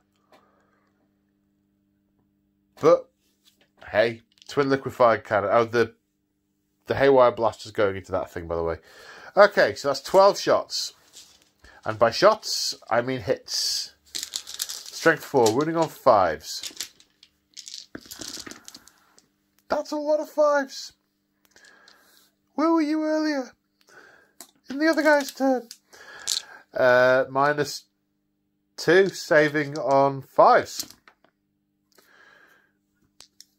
4, okay, you're still here, you're still here. So he's got 1 wound left. Okay. Then how many shots do I get? Sorry, I'm going back to the book again. Talos, where are you, Talos? Drukhari Haywire Blaster, heavy D3. Oh, the profile of that thing has changed. Right, 2D3 shots. It's heavy and it moves, but it's a vehicle and or monster, in which case it's fine. Hitting on 4s. 4 hits. Now, what are the stats of this thing now? It's strength 3, which, you know, isn't a lot. But if the modified wound roll All right. Okay. So I'll roll them and then elaborate. So, okay. Modified wound rolls of 6+ on Haywire are D3 mortal wounds. So that is 4 mortal wounds. But they're also wounds at -3 D3 damage. So saves of 5+ for the ion shield. No. 2d3 for another 4 damage. Knights of House Tyrannus shrug on a 6. I am amazed I have remembered that. So he loses 5 wounds down to 19. Okay, so the Disintegrator is going into Dunecrawler. 3 hits. Wounding on 5s. 2 wounds.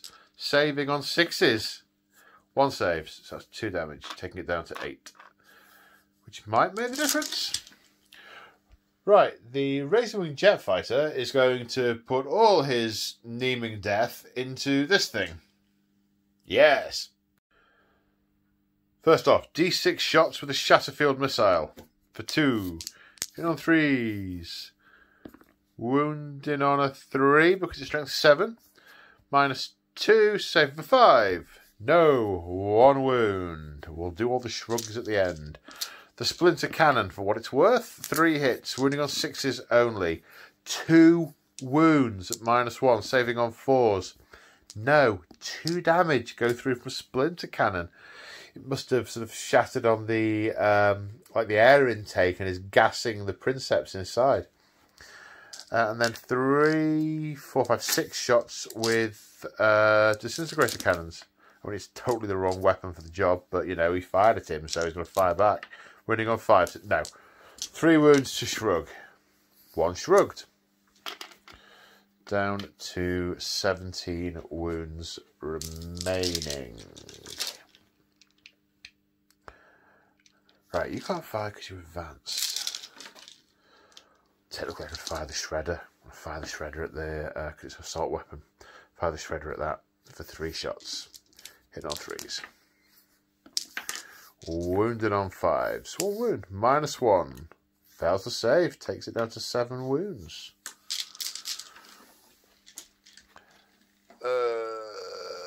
You advanced, so you can still fire your Stinger Pod at the squishy thing. I think that's quite appropriate. For 7, because it's living. Hit on 5s. Ooh, 2. 3 even. Strength 5, wounding on 3s. 3. 2+ save? Did I say the Stinger Pod was -1 these days? They've upgraded everything else. I'd be amazed if it isn't. Probably -5. Stinger Pod, AP 0. Sorry, I just need to regain consciousness. I'm astonished. Paul. Alright, I'll be good. Saves of 2+. Yes, he's fine. He's only got that 1 wound left, though. He lost a wound earlier. Felt back conshoot. Out of range. I might as well fire the Os Factor at the robot. Chits. It's only going to wound a 6. Alright, now I've got to look it up. Rax. Os Factor. -3. So save for 5+. 6. Which rebounds and does a mortal wound.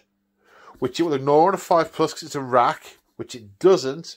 Which I'm going to say kills the arm of the Os Factor.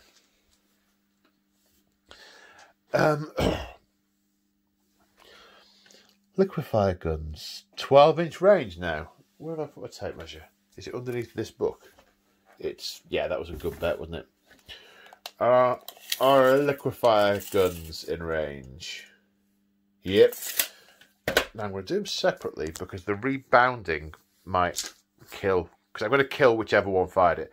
So the Aganacathicist 4. Wounded on 5s. 1. Saving on a 5. No. So that's a wound. 5 wounds remaining. And then the other guy for 2 shots. On a 5. Yes. On a 5. On a 6, refractor field bounces it back. Does he shrug it on a 5? No, he dead too. I'm getting more of them. That's funny. Right. You fired. You fired. You've fired and expired. You can fire. You can fire. You fired. No gun. Fire the ones who can. Everyone. Okay, it must be the charge phase. It simply must be the charge phase. All right. Succubus is in, but Overwatch. 3 shots with the big gun. Hitting on 6s. Uh-oh. Wounding on a 2. 4+ invulnerable save. Yes. Sure, she dodged out of the way of that. Like a good one. And the stubber. Oh, one hit with the stubber. Wounds. Doesn't save. Takes her down to 1 wound remaining. But, you know, of the 2 weapons to take the wound from, that was the right way round.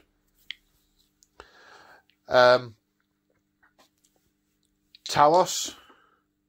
Sorry, Overwatch, by the way. Torsion cannon, hits on a 6. I mean, we're at that stage. No. Dink. And that one. Yeah. Dink, dink.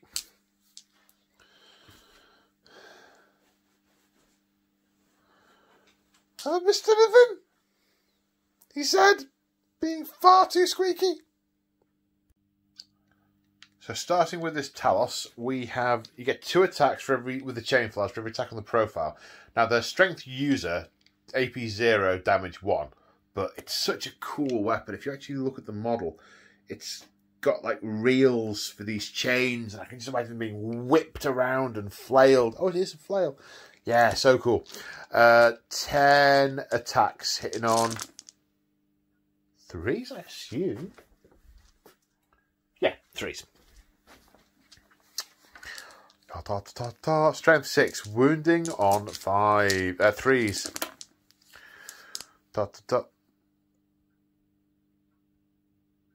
Hang on. Sorry, I was just thinking back to what I rolled for my countercalls. And it's Shroud Psalm and the shooting one. It'll be relevant next time, but I spent a command point on Knight of the Cog, so he's going to get the benefits from that. Before I rolled, because that's when you meant to do it. Right, 5 saves of 3+. Needs to pass all of them. He very much does not pass all of them. In fact, if he had a mate, he'd be dead too. And he's not going to consolidate. He's going to stay right where he is. And just sort of like pull the flesh bits apart and maybe melt the flesh away and poke at these machine parts with his liquefier gun. Right, last 2 command points, totally interrupting with the Castellan robot to turn around and punch this thing in the face 6 times. Although, no, he gets to fight twice. So, the first one, then he'll get to attack, then he fights again. Oh, that's a shame. Alright, hitting on 4s. No reroll of 1s anymore. 2 hits. Wounding on 3s, because strength is well a high. 2. Minus...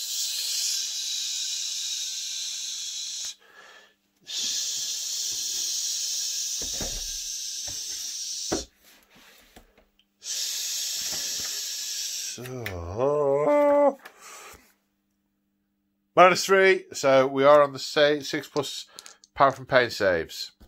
No. And they are a flat 3 damage each. So that's 6 wounds taken, which it will shrug. No, it won't. How many wounds does Talos have? 7. Oh, 1 wound remaining on a non-degrading profile. So, who are we going to do next? We'll do the Talos. Well, they can't interrupt anyway, it's irrelevant. So this Talos, they have 5 attacks base. He's got 2 macroscalpels. Is that what they're called? Macroscalpels. Makes one additional attack. So I'm going to do two attacks on the Datasmith and 4 on the Robbie the robot. All right, on the Datasmith, 2 hit, both hit. Strength with a macroscalpel +1, so is 7. Wounding on 3s, 2 wounds. -2, saving on 4s. No, 2 wounds go through, and that kills him. It's another unit. And then 4 attacks on the robot.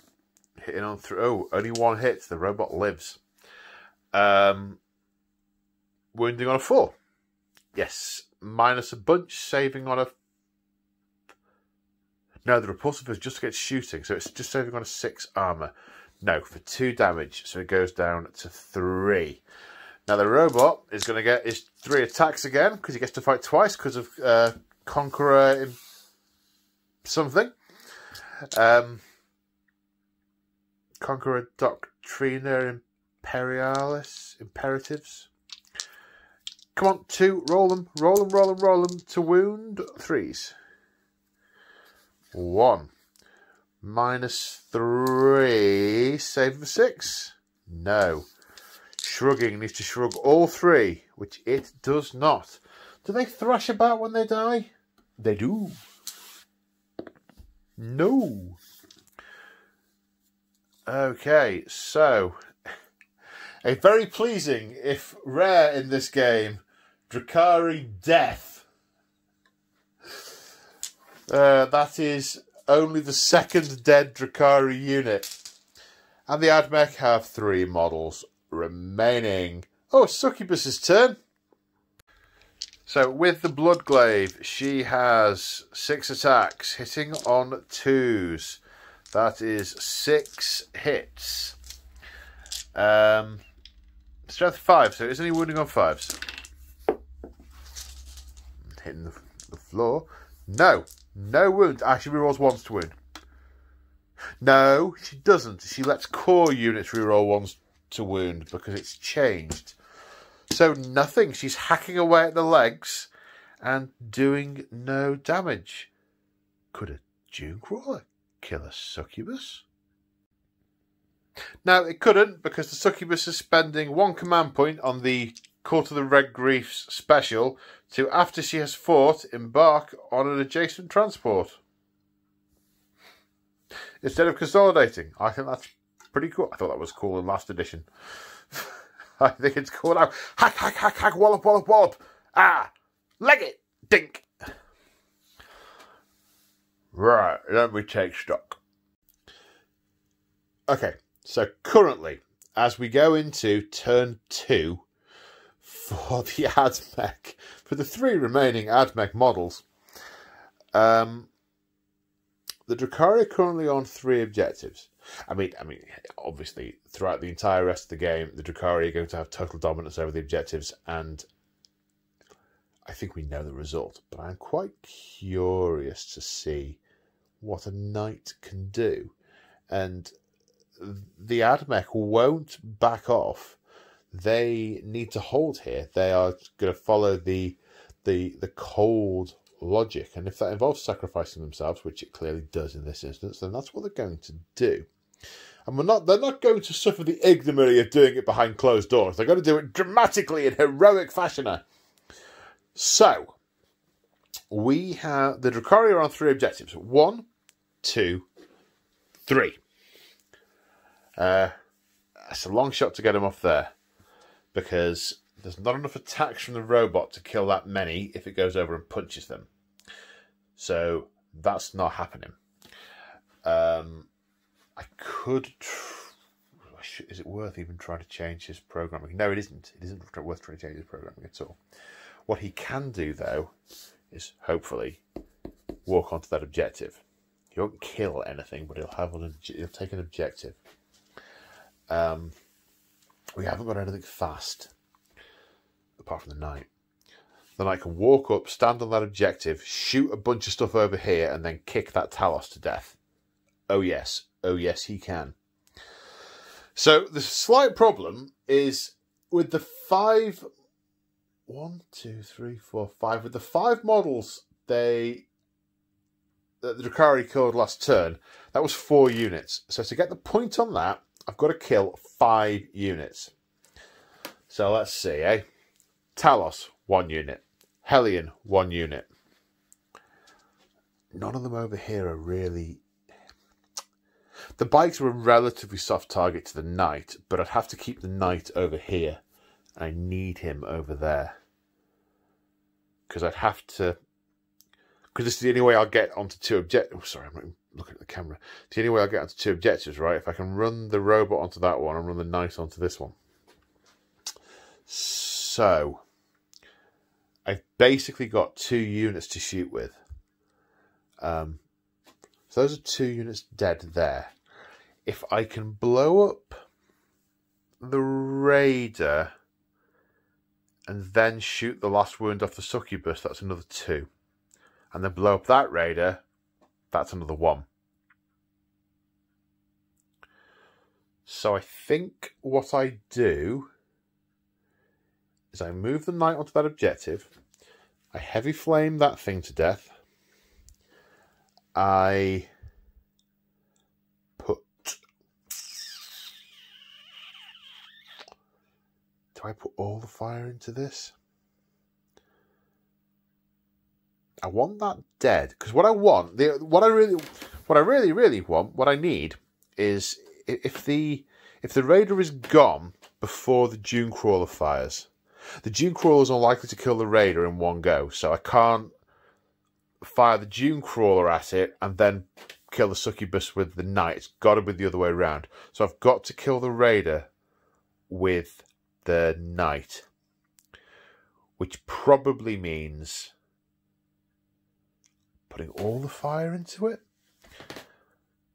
No, because I need because I can't kill that raider with one go, or unlikely to kill it in one go with the neutron laser.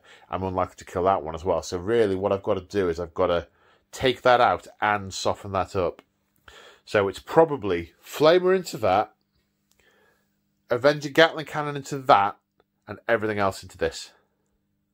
Right, let's move. As discussed. Robot there, knight here. The Dune Crawler I've moved up. I wasn't sure whether I needed to, but actually moving him there means that there's the knight could go to another objective next turn, and I can hop onto that one with this, or even try and do a long run onto there. In the event that everything here is dead and we've got this side of the battlefield. Because if we do kill most everything here, he's not got a lot of big powerful guns left, and then he'll probably have to sit and hide from the knight shooting things up for the rest of the game. So it could still be an interesting game of cat and mouse. Speaking of which, firing as discussed. Heavy flamer, die, die, die. 6 shots, wounding on 3s. 4 saves of 6s.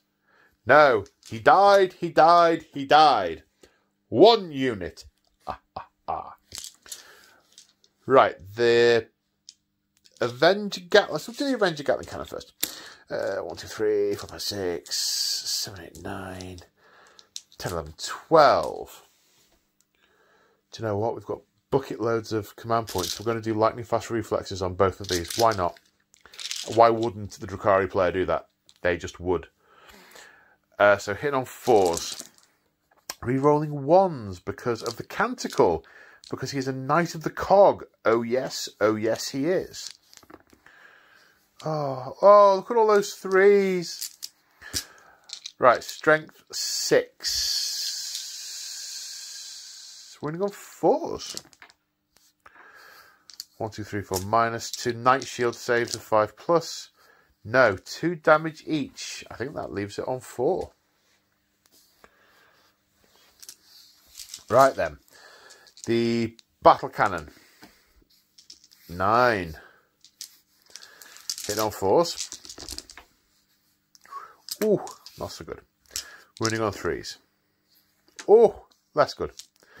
Saving on 5s. D3 damage. For 3. 7 left on the raider. Okay, stubbers. Well, they all hit. Wounding on 5s. 1. Saving on a 4. Yes. Now the auto cannon. Oh, I need to hit and wound with all of them. +1 to hit against things that are flying. So the base is 2 now. So back down to 3s. All hit. Strength 7. Wounding on 3s. All wound. Minus a bunch. They all save on 5+. I couldn't actually do it, could I? No. That's a shame. 2 pass. 2 go through. Leaving it on 3 wounds.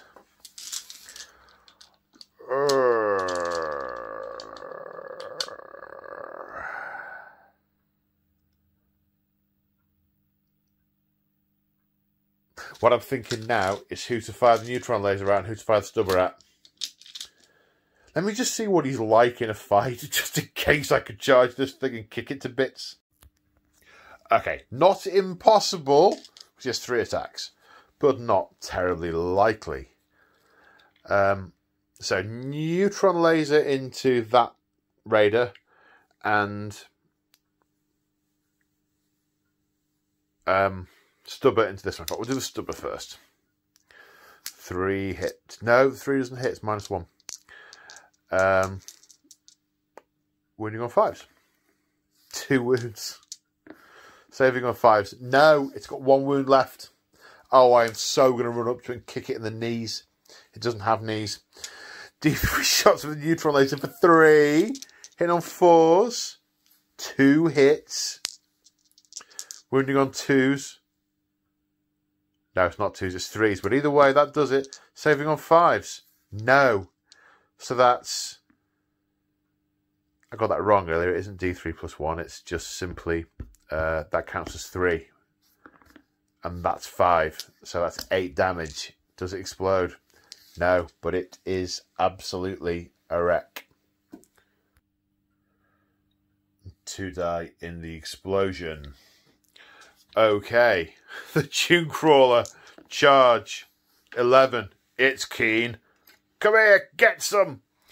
The Knight. Yep. Walks over that wall as if it were not there. Dink.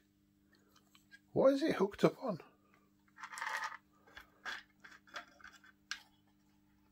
1 minute. And 2 die getting out of the wreckage. Okay, I know I should build up to this because this is obviously the main event, but I am just too excited. We're going straight to it. 3 attacks from the Dune Crawler hitting on 5s. I do 1 at a time. No. Yes. No. Perfectly statistically average. Strength 6, toughness 6. Wounding on a 4. Come on. Oh. Oh. The Raider will attack back and hit. And not wound. Right. The Knight's going to kick a Talos off the board. Okay, the Knight Crusader, gets 12 attacks with its titanic feet. Hitting on 3s. 10. Strength is 8. Wounding on 3s. Ooh, it's 5 non-wounders. -2, so it saves on 5s. 1 gets through. 1 gets saved, I should say. And then D3 damage each for 3, 4, 5, 6, 7. Ooh. Shrugs on 5s. It shrugs 3 of them. They're near my big mouth. Are there any command points left? There's 1 command point left. Well, hang on. Let me check something. I was hoping I could thunderstomp it, but it's only against infantry, which is a shame. Ah, so close. Never mind. All right, the Talos strikes back. That's the Ride of the Valkyries, Paul, not Star Wars. Wounding on 5s. 2 saves, a 3+. Takes 2 wounds. Oh, no, shrugs. Shrugs. Does he shrug? Doesn't shrug.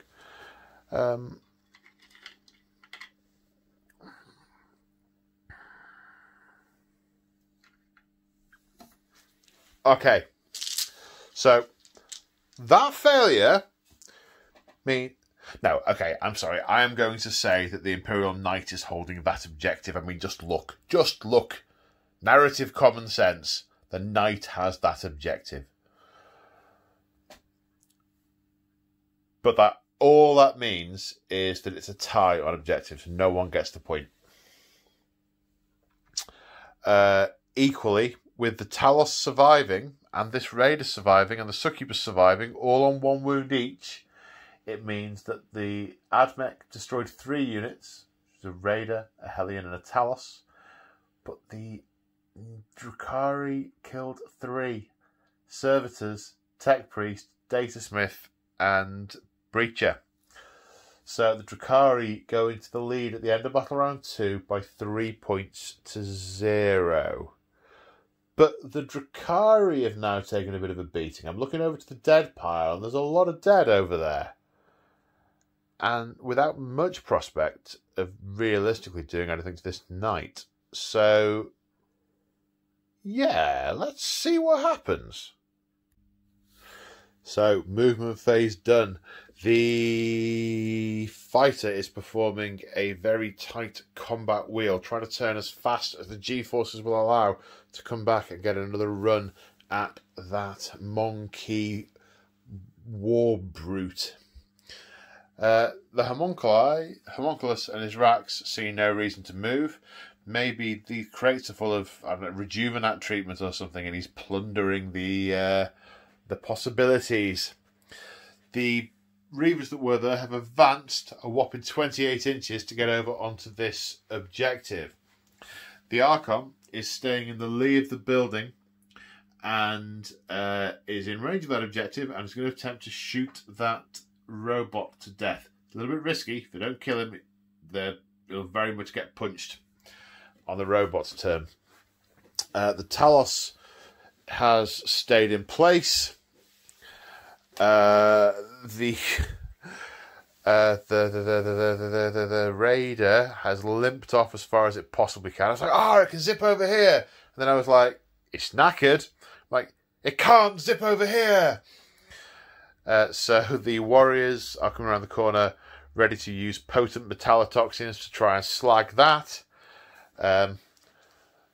I did want to try and get the... I did originally think I was going to put the bikes there to shoot at the this thing, but I hadn't banked on it being alive, on the Talos being alive.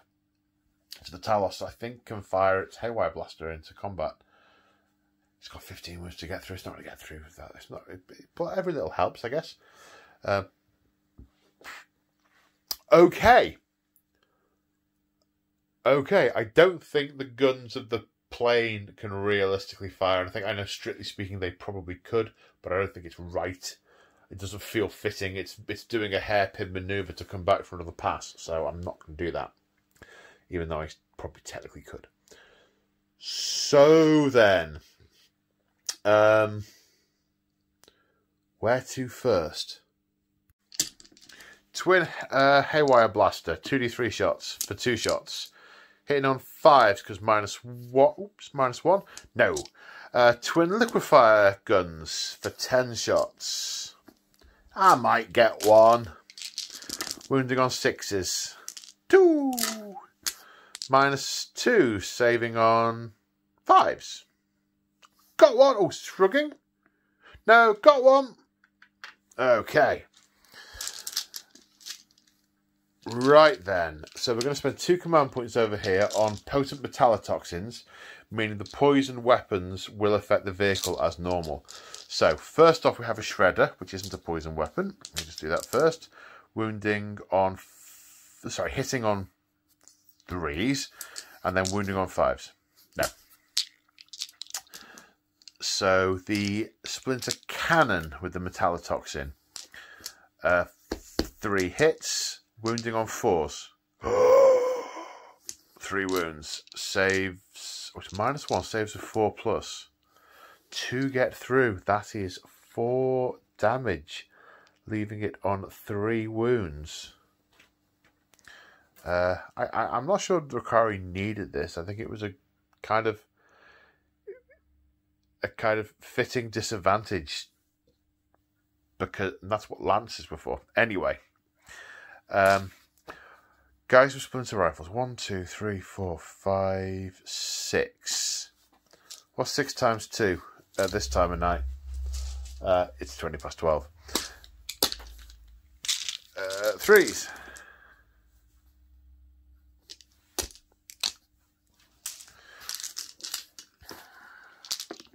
Come here, you drop last on count, winning off 4s. 3, it's got 3 wounds left, 3 saves of 6+, needs to make 1 of them. It literally makes 1 of them and is on 1 wound remaining. Is there a Drukhari gun that can draw line of sight to it? There isn't. Technically, when you look at the tip of that venom there, no. That would be ridiculous. Speaking of ridiculous, right, splinter cannons. 4 hits, wounding on 6s, because it's poison. No. Right then. The shard carbines. Wounding on 6s, because it's poison. Yes, 1. Saving on a 3+. Yes. I did not think this through. I should have gone out and hit it. But I was afraid of being shot back by the knight next turn. But I'm not going to kill it. My only hope is the Medusa for D6 hits. 4. Strength 5. Wounding on 5s. 2. -2. Saves for 5. 1 wound... Mortal wound on the unit. Okay, the Medusa's taken a wound out of its 3. They all gained a lot of wounds in this codex. And takes no damage. I can't get out and attack it. And I'm going to be punched to death next turn. Uh-oh. Right. No charges? Where did the Drukhari go? I mean, they were everywhere. Never mind. Right, so it's the other guy's go. So here the knight will do the tappy thing. But is it nerfed? I don't think. No, it's less than half down. So it can't be. 12 attacks. Hitting on 3s. The re-rolling... No, it's re-rolling shooty thing is in effect at the moment.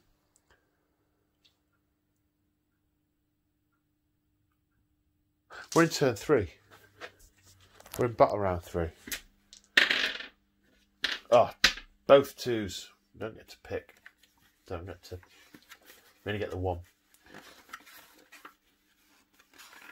I'm confusing myself because I didn't write the score up on the board. And the 2 is the Litany of the Electromancer.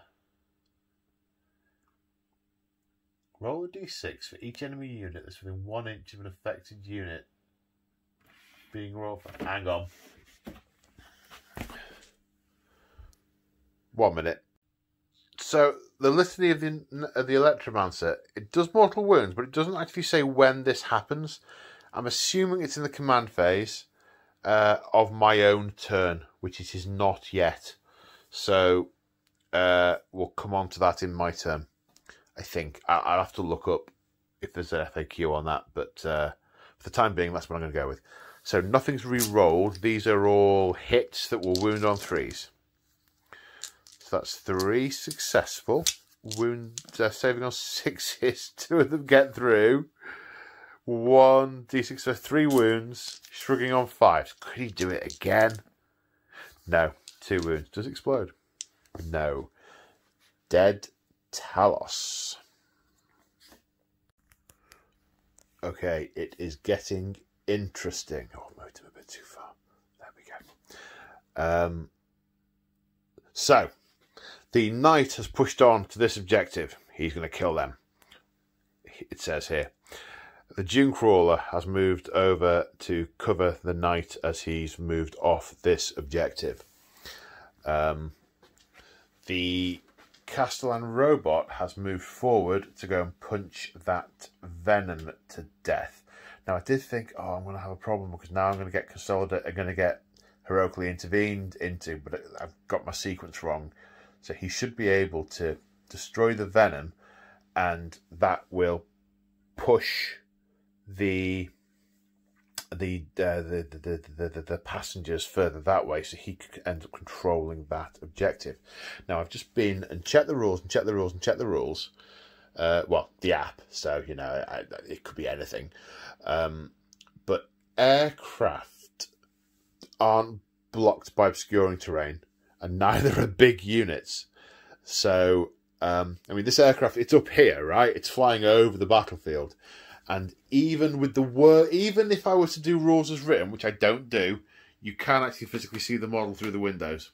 So the anti-aircraft gun on the knight is shooting at the fighter.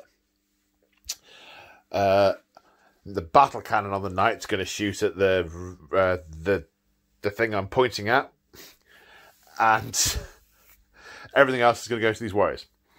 I could probably put more gun elsewhere, actually, because maybe that's what I'll do. Maybe I'll fire the Dune Crawler at this first. And if we kill this, then I can put some shots from the thingy into the succubus. Yes. We'll do that. So we've done moving. We've only got 3 units. We've done moving. Right, Dune Crawler, D3 shots with the neutron laser. Hitting on 5s.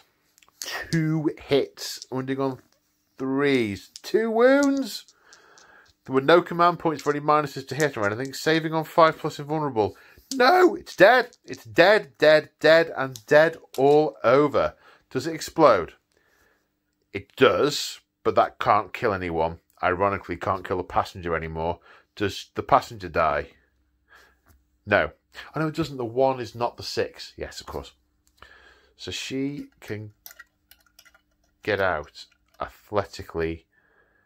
There's nowhere she can go that's going to be out of the way of the knight, so she may as well, head towards something to kill it. So now we're going to fire the knight. We're going to put the 2 stubbers into...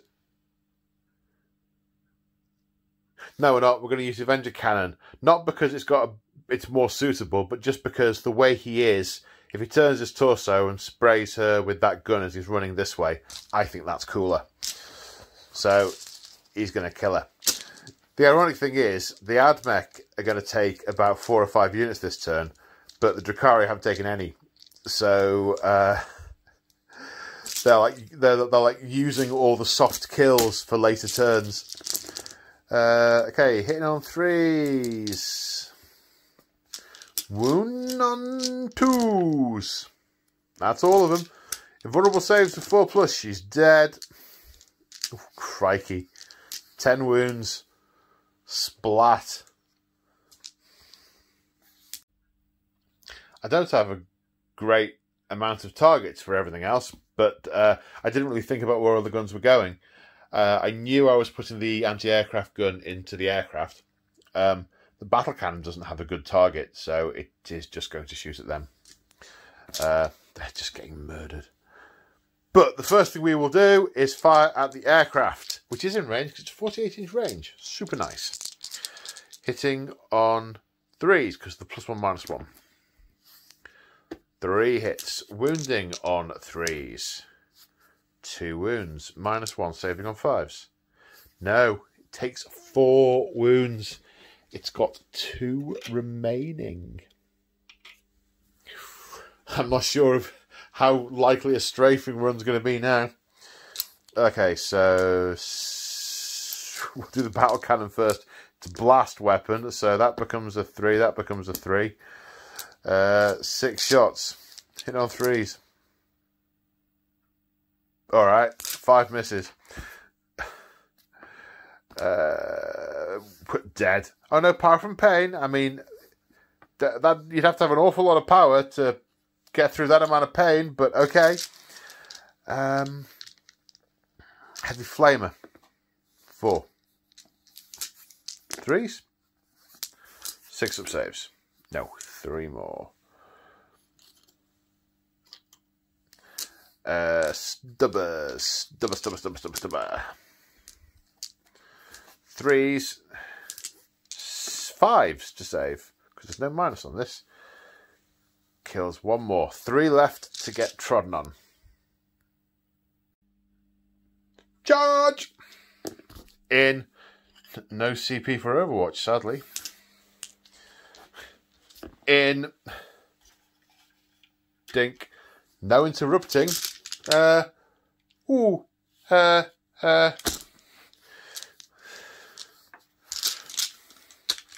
Hitting on 3s. Get that foot down. Well, I say it's really not hard. There's just no give in these things. 2s. 6s invulnerable to save. No, they're dead. They're dead. They're dead. Dead. Dead. Right, 6 attacks against the Venom. Hitting on 4s. Oh, I don't believe it. I don't believe it. 1 hit. Wounding on a 2. Flat 3 damage. It's got some wounds left.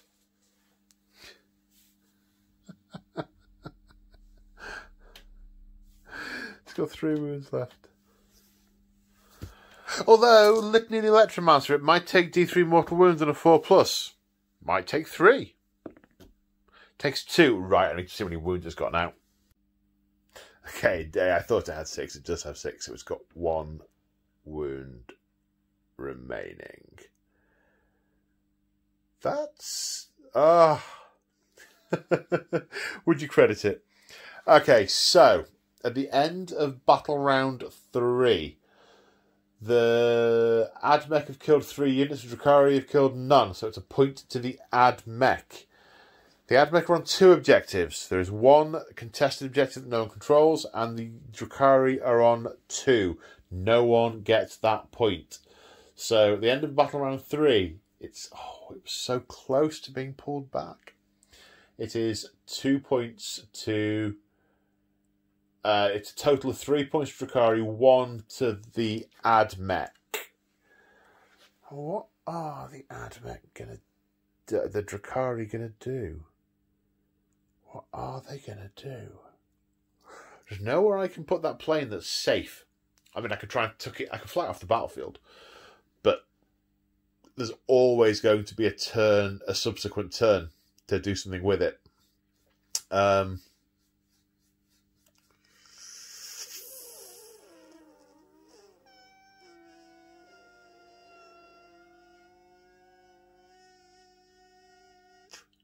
Sorry. Right, so I guess we're playing cat and mouse, and we're no longer the cat. We're now the mouse. We need to take objectives that are out of line of sight of the big guns. That is easier said than done. How many heat lances have I got left over here? 1, 2. The arena champion doesn't have a heat lance, does she? No.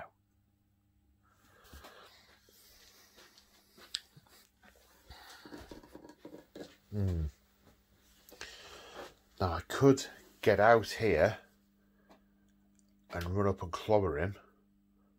That I have the objective, but then I'm out and definitely shootable.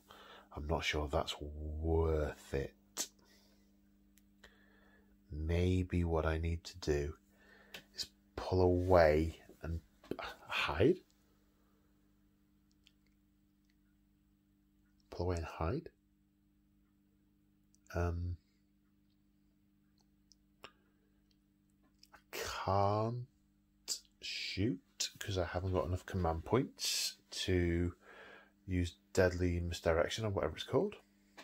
So I guess what it comes down to is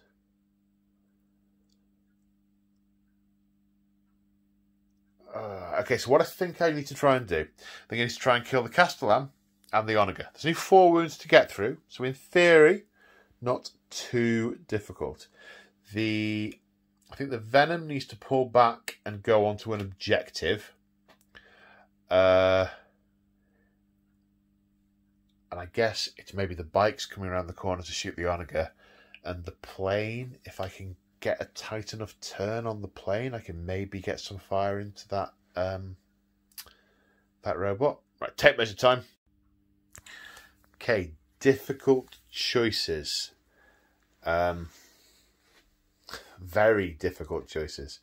So what I've elected to do in the end is move the Reavers over here, so they're in range of that objective. And actually, no, he has a turn first, so that doesn't. I'm not scoring at the end of this turn. We've fallen back against the robot, and the fighter is going to put fire into it as it flies past. Now, and the Lord is on that objective over there. Now, I could technically have kept the bikes back there and potentially been on another objective, but I want to kill the Onager, and I don't trust that the badly damaged 2-wound plane will kill the robot and the Onager, and the falling back Venom can't do it. And the only other stuff over here is the Homunculus Covenant, which is sitting firmly on that objective, which is doing good, but... So, you see, the other thing is I've got 2 heat lancers. I could potentially do some crippling damage to the Knight, which will reduce its effectiveness. I've only got to take another few wounds off it before it's hitting on a reduced profile. So it's all sorts of choices.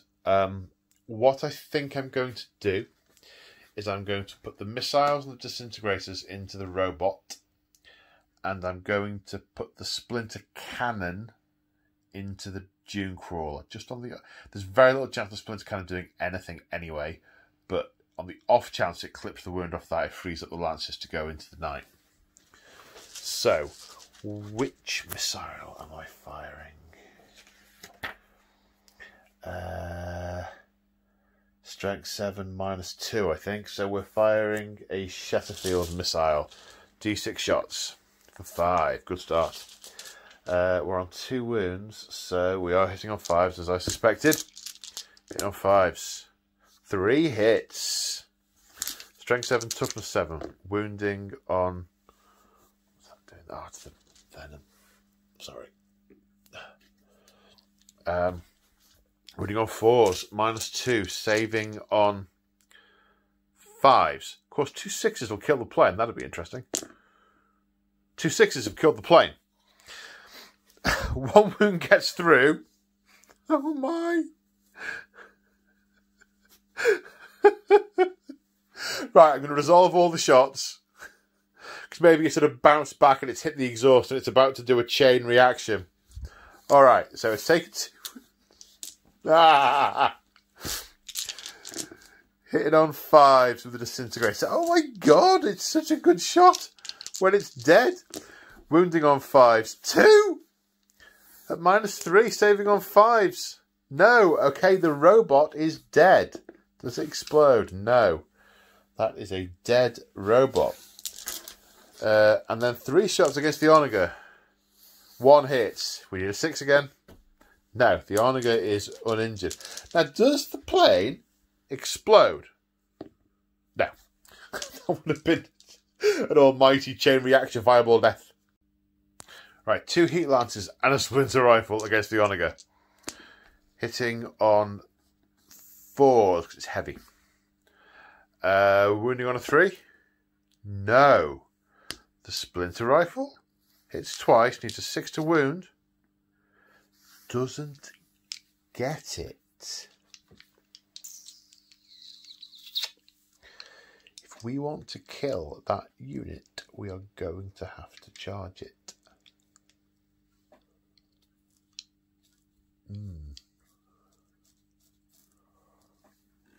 Yep. Charge. It's in. Do I want to Overwatch? My one command point. No. I don't think I do.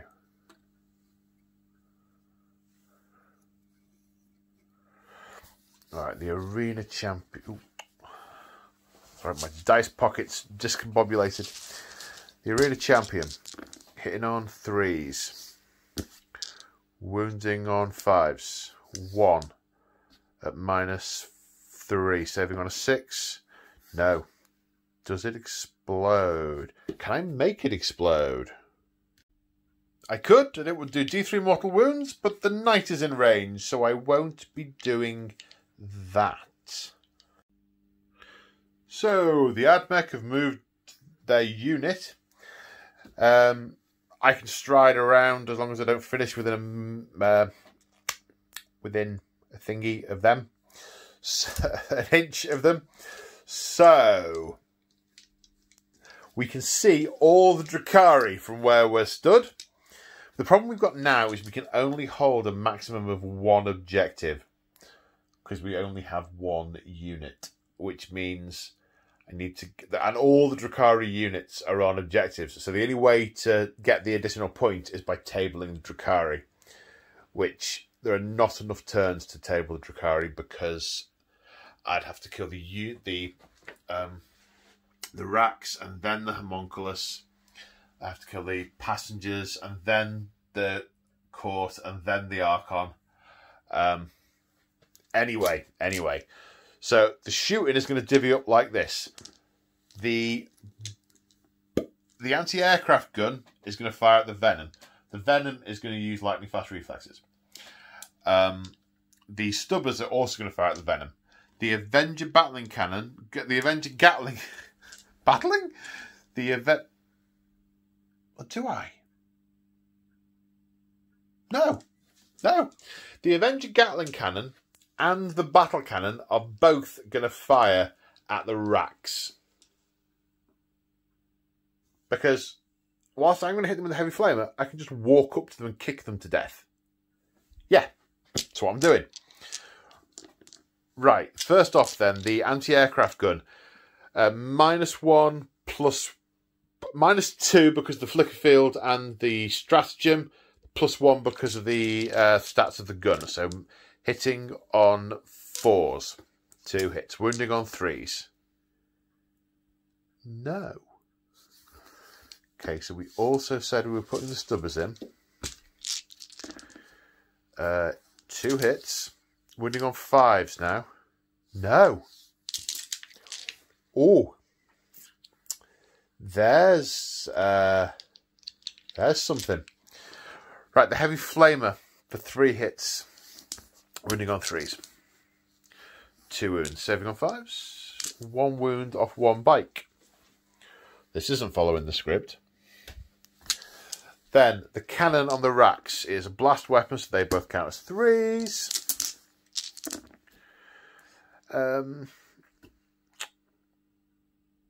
Yeah, hitting on that. Those are hits. Wounding on 2s because it's strength 8. 6+ invulnerable save. 1. And then D3 damage each. And there's potential shruggage. Yes, that one's shrugged. That one is not. That one is not. 2 dead racks from that. And then 12 shots from the Avenger Gatling cannon. Hitting on 3s. Oh, I didn't check the range of the Gatling cannon. I checked the range for the other thing. Ah! The range of the Gatling cannon is only 3 foot. so I can't have fired it at them. So realistically, I was going to fire it at the bikes. So I'll say it's fired at the bikes. Wounding on 3s. Saving on 6s. 4 saves! 2 damage each if the bikes are dead.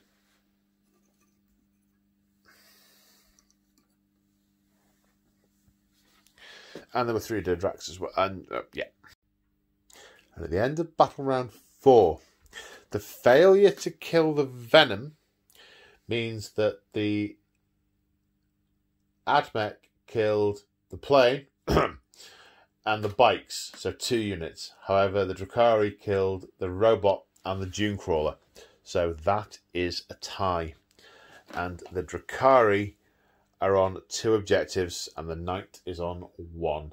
So the Drukhari go into the lead 4 points to 1 to the final turn. So a summary of turn 5. The Archon in his boat advanced over here and hid behind this objective where it didn't matter where the Knight moved to, it wasn't going to be able to see it. The Knight moved forward on this objective to get his guns in range of the racks and then exterminated them. So at the end of battle round 5, the Drukhari are on 2 objectives to the AdMech's 1, and the Knights have killed 1 unit to the AdMech's the AdMech have killed 1 unit to the Drukhari's 0. So the final score at the end of turn 5, battle round 5, is 5 points to the Drukhari, 2 points to the AdMech. Wow. Okay. So at the end of turn 1, if I'd said to you this was going to be a Drukhari victory, that shouldn't have surprised anyone.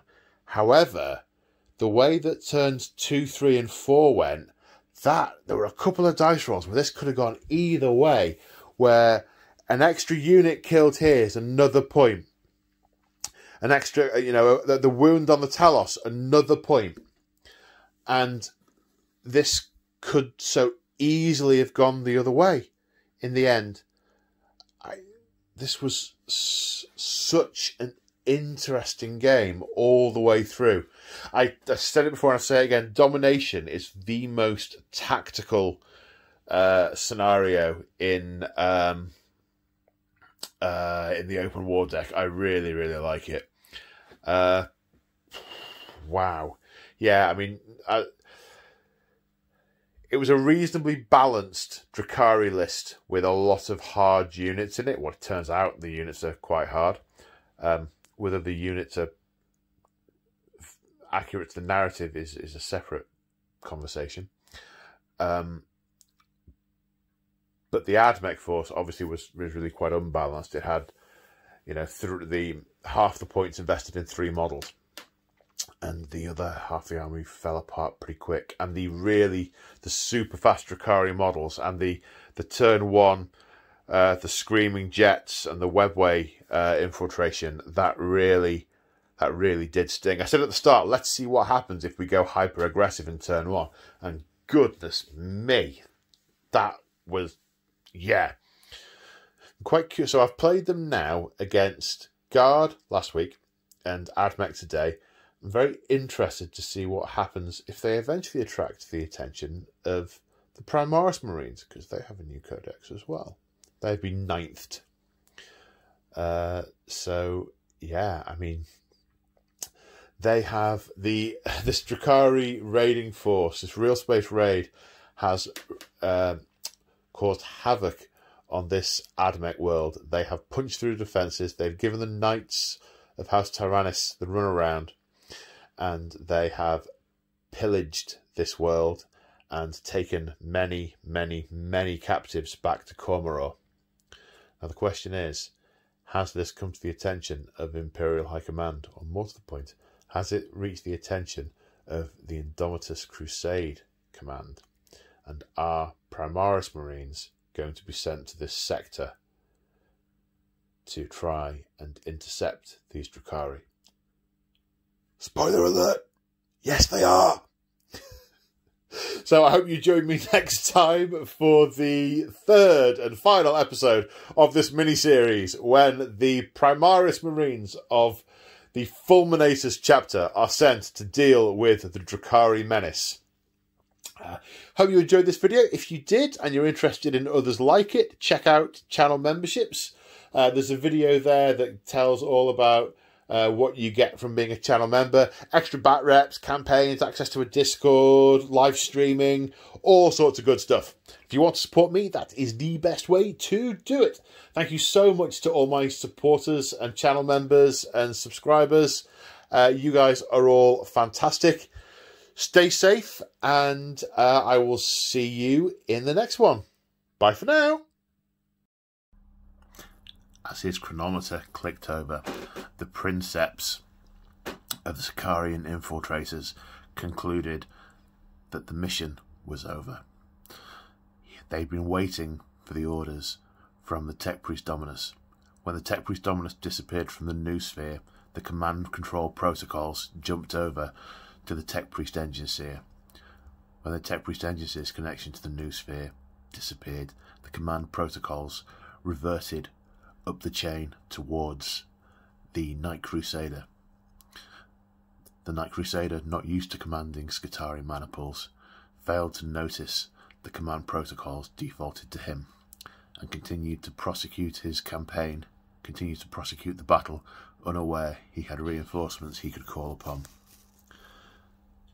Then, once the standard mission parameters, the standard protocol for the length of time after the noosphere had been disconnected had passed, the infiltrators concluded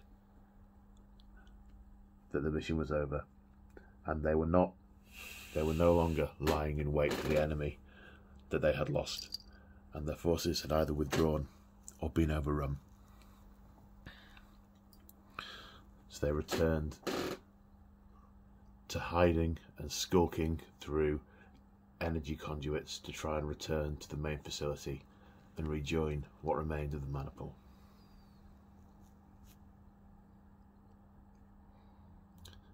See you in the next one. Hopefully I'll forget fewer things next time. Bye for now.